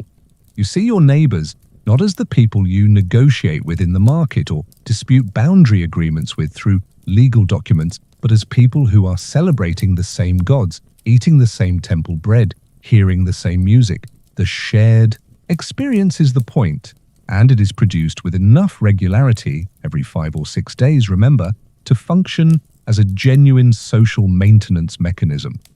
You accept a cup of beer from the distribution. It is slightly better quality than your household brew. The temple has resources for a finer product on festival days, and you drink it, standing in the crowd with the simple pleasure of something good at the right moment. The music continues. The dancing continues. The sun is lower now, beginning its approach to the western horizon where Ra will begin his night journey, and the light it produces at this angle is the warm amber that makes everything in the Nile Valley look like a painting. An older woman near you closes her eyes and sways slightly with the sistrum rhythm, not dancing exactly, just allowing the music to move through her the way the northerly breeze moves through the house. Her face has the particular expression of someone accessing something deep and private through a public shared medium. The music is doing what music has always done, in every culture, in every era, creating a temporary space in which the ordinary world and its ordinary concerns are slightly less solid and slightly less mandatory. You stay longer than you planned. You always do on festival days. Everyone does. The gods, it turns out, knew what they were doing when they built joy into the calendar. You are walking home from the festival with beer warmth in your chest and the sistrum rhythm still faintly present in your body, the way music persists after it stops, and you are thinking about supper, and you are also thinking, because it is impossible not to, living in this particular civilization, about the pharaoh. Not because you have seen him. You have almost certainly never seen him and probably never will, in the same way that most people living in a modern nation state have never been in the same room as their head of government and navigate their daily lives without that proximity being particularly relevant. But the pharaoh's presence in your daily life is not a function of physical proximity. It is a function of structure, the way the entire economic and social and religious architecture of Egypt is organized around the person of the king in a way that makes him present in every transaction, every ration, every tax assessment, every festival, every court judgment, every grain of wheat that moves from field to storage to distribution. When you paid your grain tax at the last harvest assessment, you paid it to the pharaoh. When the workers on the royal construction project receive their rations, those rations come from the pharaoh. When the temple at the center of your village distributes bread and beer at festivals, the temple operates on land granted by the pharaoh and managed under the pharaoh's authority. When the scribe Amenhotep writes your legal document, he does so within a legal system administered in the pharaoh's name. When the physician treated your ankle this morning, the medical knowledge he used was preserved and transmitted through temple institutions that exist under royal sanction. The pharaoh is not watching you specifically, but the pharaoh is everywhere you look if you look at the right level of resolution. Rameses II, who is your pharaoh in this particular iteration of 1250 BCE Egypt, and who is possibly the most aggressively self-promoting individual in the entirety of ancient history, which is a competitive field, has been ruling Egypt for approximately 30 years at this point and shows every sign of continuing for at least 30 more, which he will in fact do, dying at around the age of 90 after a reign of 67 years that is so long it will outlast most of his own children. He has covered Egypt with monuments bearing his name. He has carved his image on temple walls from the Delta to deep in Nubia. He has had his name chiseled over the monuments of his predecessors with a thoroughness that his successors will partially reverse, and which suggests a relationship with insecurity that no quantity of colossal statuary fully resolved. He fought the Hittites at Kadesh to a tactical draw that he subsequently described as a magnificent victory and commemorated on every available surface. He is, in every measurable way, enormous. He is also the living God on earth. This is not metaphor in the Egyptian theological context. The pharaoh is the human incarnation of Horus while living and becomes Osiris upon death. He is the mediating point between the human and divine worlds, the person through whom the gods' will for Egypt is expressed and through whom Egypt's obligations to the gods are discharged. The daily rituals performed in every temple in Egypt are performed in the pharaoh's name. It is always the king who is depicted presenting offerings to the gods in temple reliefs. Always the king performing the ceremonies, even in temples, where the actual ritual work was done by priests who had never met the pharaoh and were operating hundreds of miles from wherever he currently was. The pharaoh was ritually omnipresent in a way that his physical person was not and could not be. For you in your village, the most tangible expression of pharaonic authority is the taxation system, and the taxation system is thorough. Egyptian taxation in this period was primarily a tax in kind, grain, livestock, linen, labor, rather than monetary taxation, which makes sense in an economy without standardized currency. The grain tax was the most significant, assessed annually after the harvest by state officials who measured the harvested quantities against the assessed agricultural capacity of your land and determined what proportion was owed to the crown.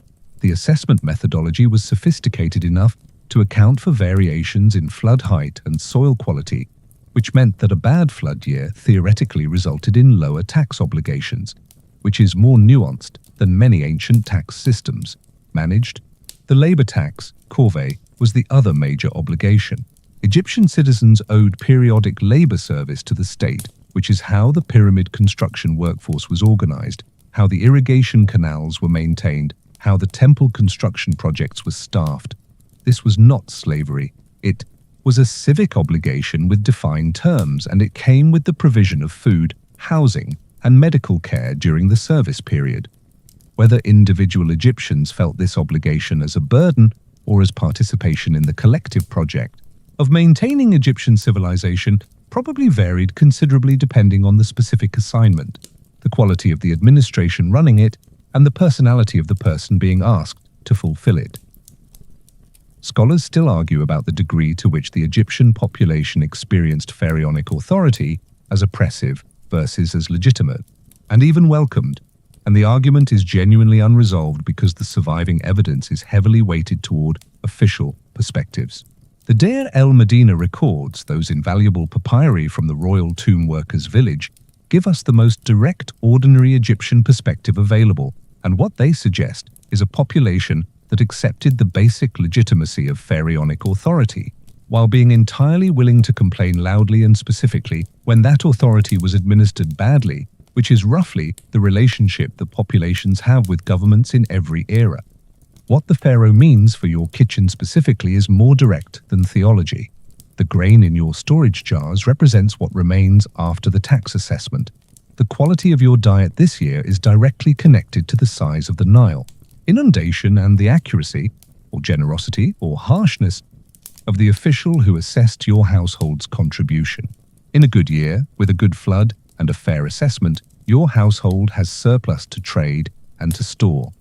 In a bad year, the margin narrows, and the question of whether you have enough becomes something you think about with a focused, practical anxiety that is very different from the abstract worry about food security that most people in wealthy modern nations never have to experience. The administration that manages this system is extensive. Your regional governor, the nomarch, administers a network of officials who handle tax collection, labor organization, legal administration, irrigation management, and the coordination of state construction projects within their jurisdiction. Below the nomarch are local officials, scribes, overseers, inspectors, a hierarchy of administrative roles that provided employment for the literate class and generated the papyri and ostraca that are our primary source of knowledge about how the whole thing actually worked. The system was not perfectly efficient. Officials embezzled, assessments were manipulated, corruption existed at every level, which we know because the documents complaining about corruption survive alongside the documents that corruption produced. The pharaoh periodically issued decrees against corruption, which is itself evidence that corruption was a persistent enough problem to require periodic royal attention. And yet, the system functioned. For 3,000 years across dozens of dynasties, through invasions and internal conflicts and climate disruptions, and political fragmentation and reunification, the basic administrative structure of Egyptian civilization persisted with a continuity that is genuinely without parallel in the ancient world. The grain moved from the fields to the granaries, to the workers, to the distribution points, to the households. The irrigation canals were maintained, the temples were staffed, the festivals happened. The documents were written and stored and occasionally consulted by future officials who needed to know what had been decided 30 years ago. This is what pharaonic authority meant for your daily life, stripped of the theology and the colossal statuary and the 67-year reign of a man who really wanted everyone to know how great he was. It meant a functioning administrative system that collected your grain and your labor and returned to you in exchange a degree of order, security, and institutional continuity that the alternatives, the fragmentation periods, the times when pharaonic authority collapsed and the country divided, clearly demonstrated was not automatic or guaranteed. You push open your door. The smell of cooking, onions in fat, the warm grain smell of fresh bread, something herbal that your household's cook has added to whatever is simmering in the clay pot over the fire, meets you immediately with the particular olfactory comfort of home. The Pharaoh is everywhere, but he is not here, specifically in this room, in this smell, in this moment of return. This small space for this particular hour belongs entirely to you. The evening meal is not yet ready. You know this without being told because the smell from the cooking pot is still in the active phase. The raw edge of onion not yet softened into sweetness, the herbs still sharp rather than melded, the whole aromatic composition still in negotiation with itself rather than having arrived at the settled harmony that means the food is done. You have perhaps 20 minutes, possibly 30, and this interval between arriving home and sitting down to eat is one of the more socially dense periods of the Egyptian day, because the street outside your house is now filling again with the particular quality of end-of-day activity that is different from every other part of the day's movement. The morning street was purposeful, people going places, carrying things, the focused locomotion of a community beginning its work.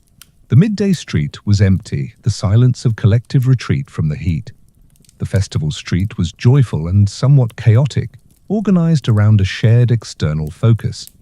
The evening street is something else entirely.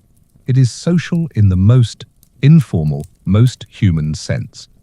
The hour when the day's obligations have been largely discharged and the night's necessities have not yet fully claimed everyone, and the space between those two states is where Egyptian community life breathes most freely. Your neighbor Car is sitting on the low mud brick bench that runs along the front of his house, which is a standard feature of Egyptian domestic architecture. A built-in outdoor seating area that served as the transition zone between the private household interior and the public street, a space for exactly this kind of informal end-of-day social interaction. He is eating a handful of dates and watching the street with the unhurried attention of someone who has nothing particular to do for the next hour and is finding the observation of his neighbors entirely sufficient entertainment. He raises a hand when he sees you. You sit beside him because this is what the bench is for. Car is perhaps 45, a farmer who works a plot of Nile floodplain land that his father worked before him and his grandfather before that. And the conversation that develops between you is the kind of conversation that happens on this bench most evenings. Part information exchange, part communal processing of the day's events, part social maintenance of the relationship between two households that share a wall and therefore have an ongoing interest in remaining on good terms. This is the gossip network of ancient Egypt, and it is extraordinarily effective.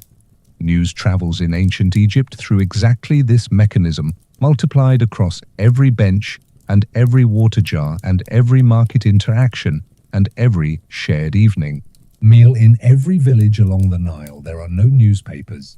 There are no town criers in the formal sense. There is the accumulation of individual conversations, each contributing a fragment of information, until a surprisingly comprehensive picture of local events assembles itself across the community through pure social transmission. Who has had a good harvest and who has not?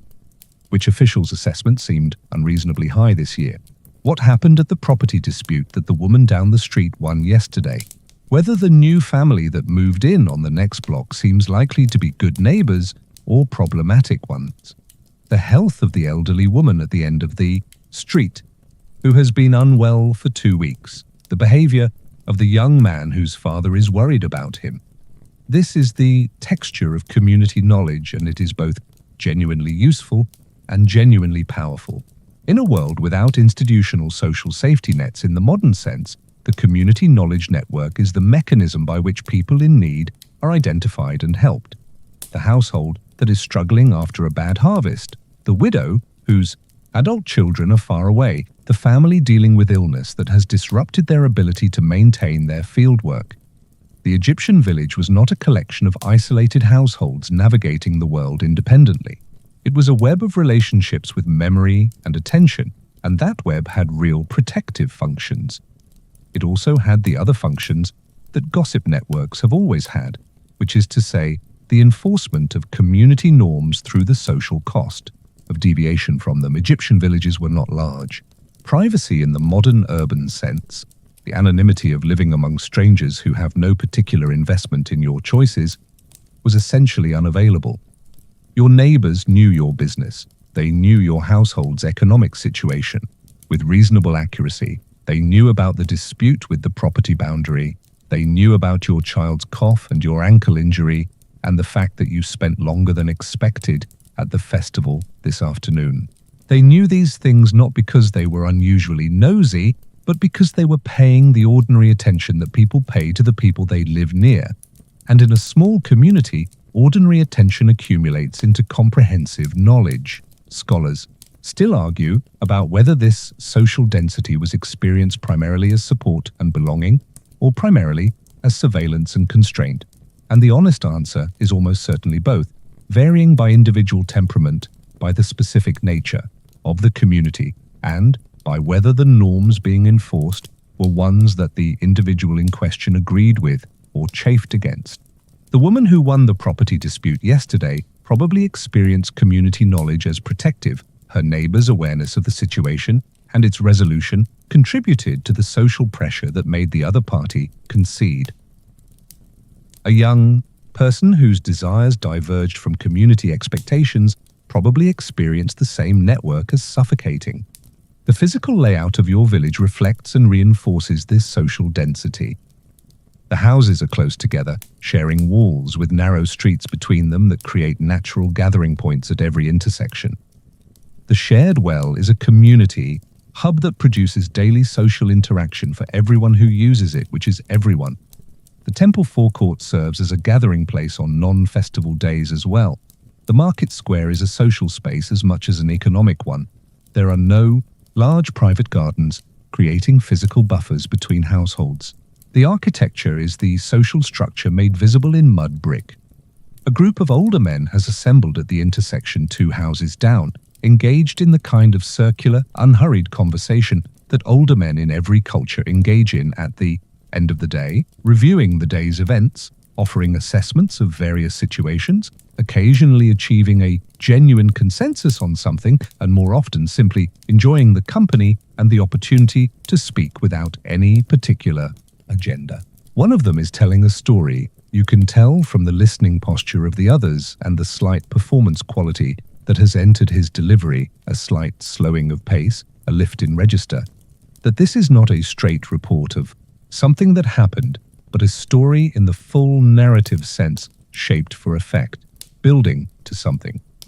Storytelling in ancient Egypt was an oral art of genuine sophistication. The written literature that survives, story of Sinuhe, the shipwrecked sailor, the tale of 2 brothers, the various wisdom texts, represents the literate, recorded end of a storytelling tradition that was primarily oral and primarily performed, and the written versions have the traces of oral performance in them. The repetitions, the formulas, the building rhythms that work when spoken aloud in a way they do not quite capture on a page. The men at the intersection are participating in this tradition, which is simultaneously entertainment, cultural transmission, and social bonding. And the story being told is probably an old one, known to everyone listening, which does not diminish the pleasure of hearing it again in the same way that knowing how a song ends does not diminish the pleasure of hearing it played well. Your daughter has appeared at the doorway behind you, drawn outside by the sounds of the evening street in the way that children are drawn to wherever activity is happening, and she has settled herself next to you on the bench with the comfortable property of someone claiming their rightful place. She is 7, old enough to follow the conversation, and young enough to find the street's evening activity endlessly interesting. She watches the men at the intersection with focused attention, tracking the story she cannot quite hear from here, reading the physical performance of the teller with the acute social perception that children develop in communities where Reading other people's states is a necessary skill. Ka is telling you about a dispute between two farmers on the next street over regarding the boundary of an irrigation channel, a dispute that has been developing for several weeks and which he clearly finds both annoying as a member of the community that has to live with its ongoing social weather and interesting as someone who has opinions about both parties and the relative merits of their positions. You listen with genuine attention because the dispute involves the channel that runs along the edge of your field as well, and because the resolution of it will affect how water is distributed during the next planting season.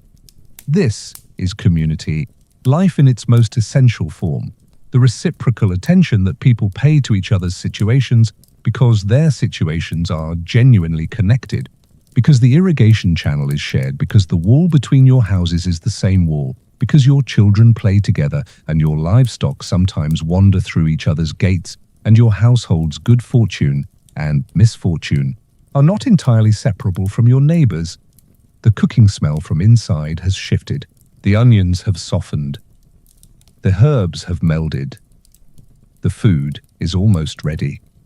You stand, say your good evenings to Ka, collect your daughter from the bench where she has half fallen asleep against your side with the sudden weight of a child who has run out of day without being willing to admit it yet, and carry her inside.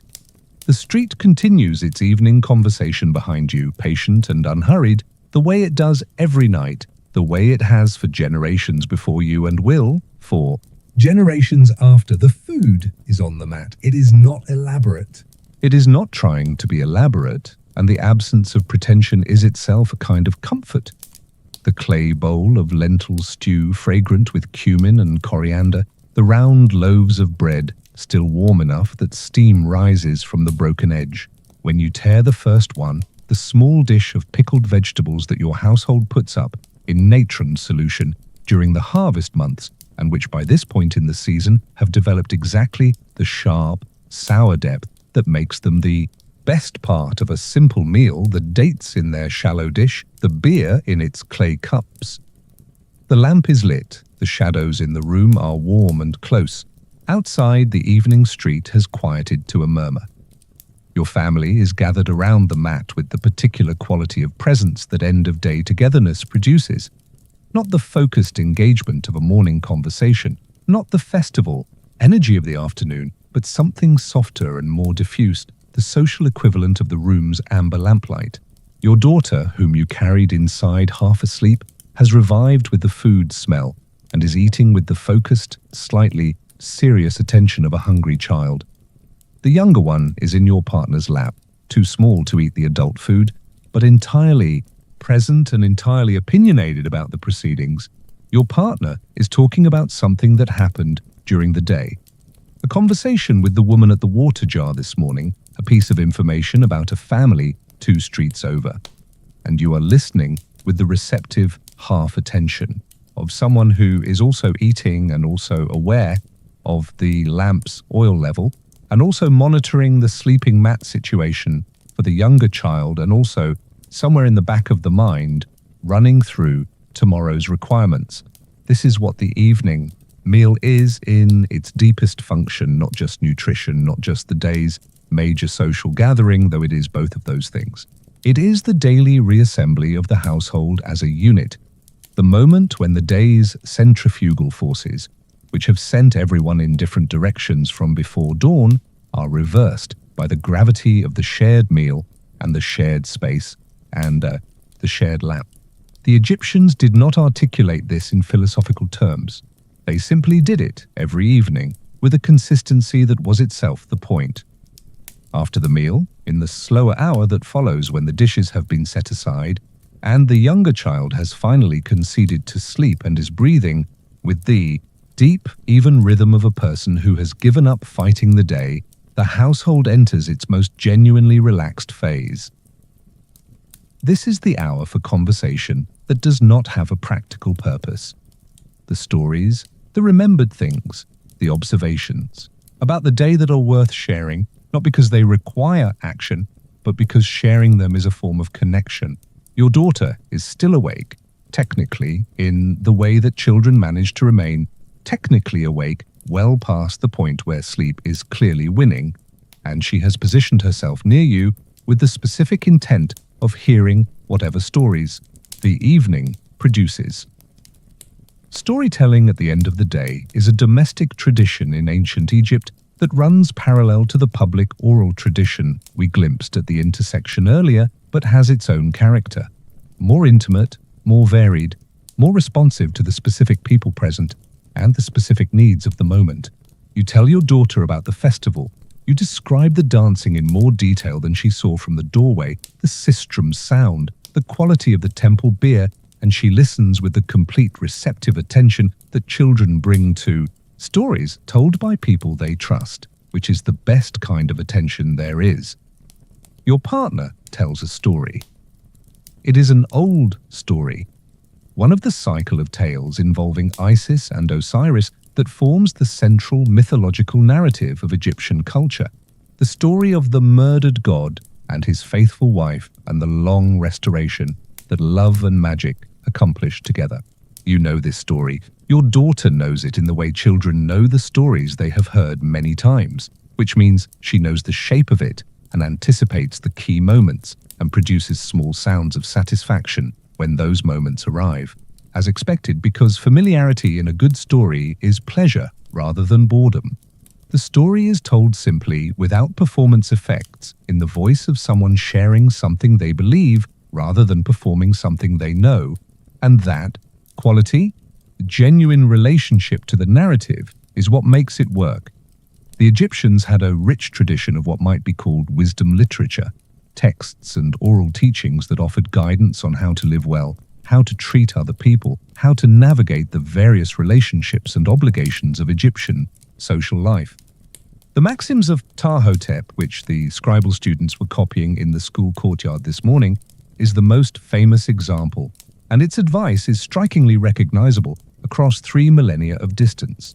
Listen more than you speak. Do not be arrogant in your knowledge. Treat your household with care. Be honest in your dealings. Help those who are weaker than you.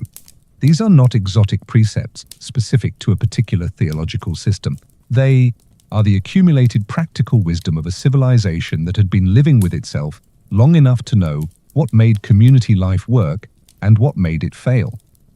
The lamp is burning lower. The oil in the clay reservoir which you filled this evening from the household supply that you maintain, with careful attention to how many evenings it has left, is approaching the level where the flame begins to shrink and the shadows in the room expand to fill the spaces the light is vacating. You could refill it. You will in a few minutes. But for now, the lower light has its own quality. The room has contracted around the small, warm circle of the flame, and the contracted room feels in a way that is difficult to explain but entirely familiar, like the world reducing itself to its essential elements. Your daughter is asleep now, properly asleep, the full, deep sleep of a child who fought it as long as possible and has now given in completely, her face having taken on the specific smooth blankness that sleep gives children. All the day's expression erased, just the clean features and the slow breathing. You move her to her sleeping mat with the practiced silence of a parent who has done this many times and knows exactly which floorboard and which angle of movement will not wake her. The nightly preparations are simple and have the quality of well-worn ritual. The remaining food is stored, covered with cloth to protect it from insects. The clay pots are checked, the water jar covered. The household gods in their niche receive a final brief acknowledgement, a gesture, a murmured word, a small addition to the offering dish if there is anything suitable at hand. The lamp is refilled, then turned down to a minimal flame rather than extinguished entirely, because complete darkness in the Egyptian household was not considered desirable. The small, persistent light was a practical reassurance against the stumbling hazards of a dark room with sleeping children, and it was also a symbolic gesture, a small, maintained flame against the dark that was the underworld's characteristic environment. Outside, the village has achieved genuine quiet. Not the total silence of an uninhabited place, but the specific quiet of a community at rest. The occasional dog, the distant sound of the river, the very rare voice somewhere doing something nocturnal that required attention, quickly resolved. The sky above the wall opening is fully dark and fully magnificent. The stars of the Nile Valley winter sky blazing with the particular intensity of light that has never competed with another light source and does not know what competition feels like. You sit with the night for a moment before lying down on your mat. This is a habit, not a ritual. Simply the accumulated tendency of years of evenings to include this brief pause before sleep. This moment of sitting in the quiet with the stars visible above the wall opening and the lamp at its minimum and the family breathing around you in various registers of sleep. The day has been long in the way that days are long when they are full. Not long because they were empty and slow, but long because they contained so much. The bite on your ankle has been treated. The property document has been written. The market negotiated, the gods acknowledged, the festival enjoyed, the community conversation completed, the meal eaten, the story told, the child transferred to her mat. This is what a day is made of, and the completeness of it, the way the day fills itself to its edges with the actual texture of living, produces a particular satisfaction that requires no articulation. Somewhere in the reeds along the river, a night bird is making its sound. It is the same sound it was making last night, and the night before and the night before that, the same sound that has been made in the Nile Valley reeds since before there were people to hear it, and it will be made long after tonight. You lie down. The mat receives you. The lamp flickers once, a small draft from somewhere, and then steadies. The day is done. Sleep comes slowly tonight, not because anything is wrong, not because the day left unfinished business of the kind that keeps the mind grinding past the point of usefulness.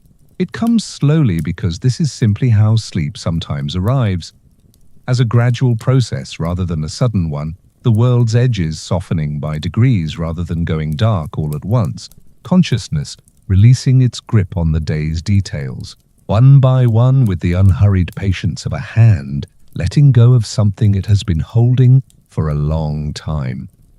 You are lying on your mat in the room that has been your room for as long as you can clearly remember. Under the sky, that is the same sky.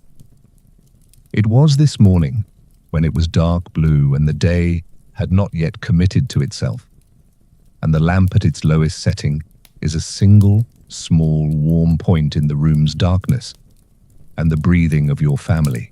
Around you is the most familiar sound in your entire world. Nut is above you.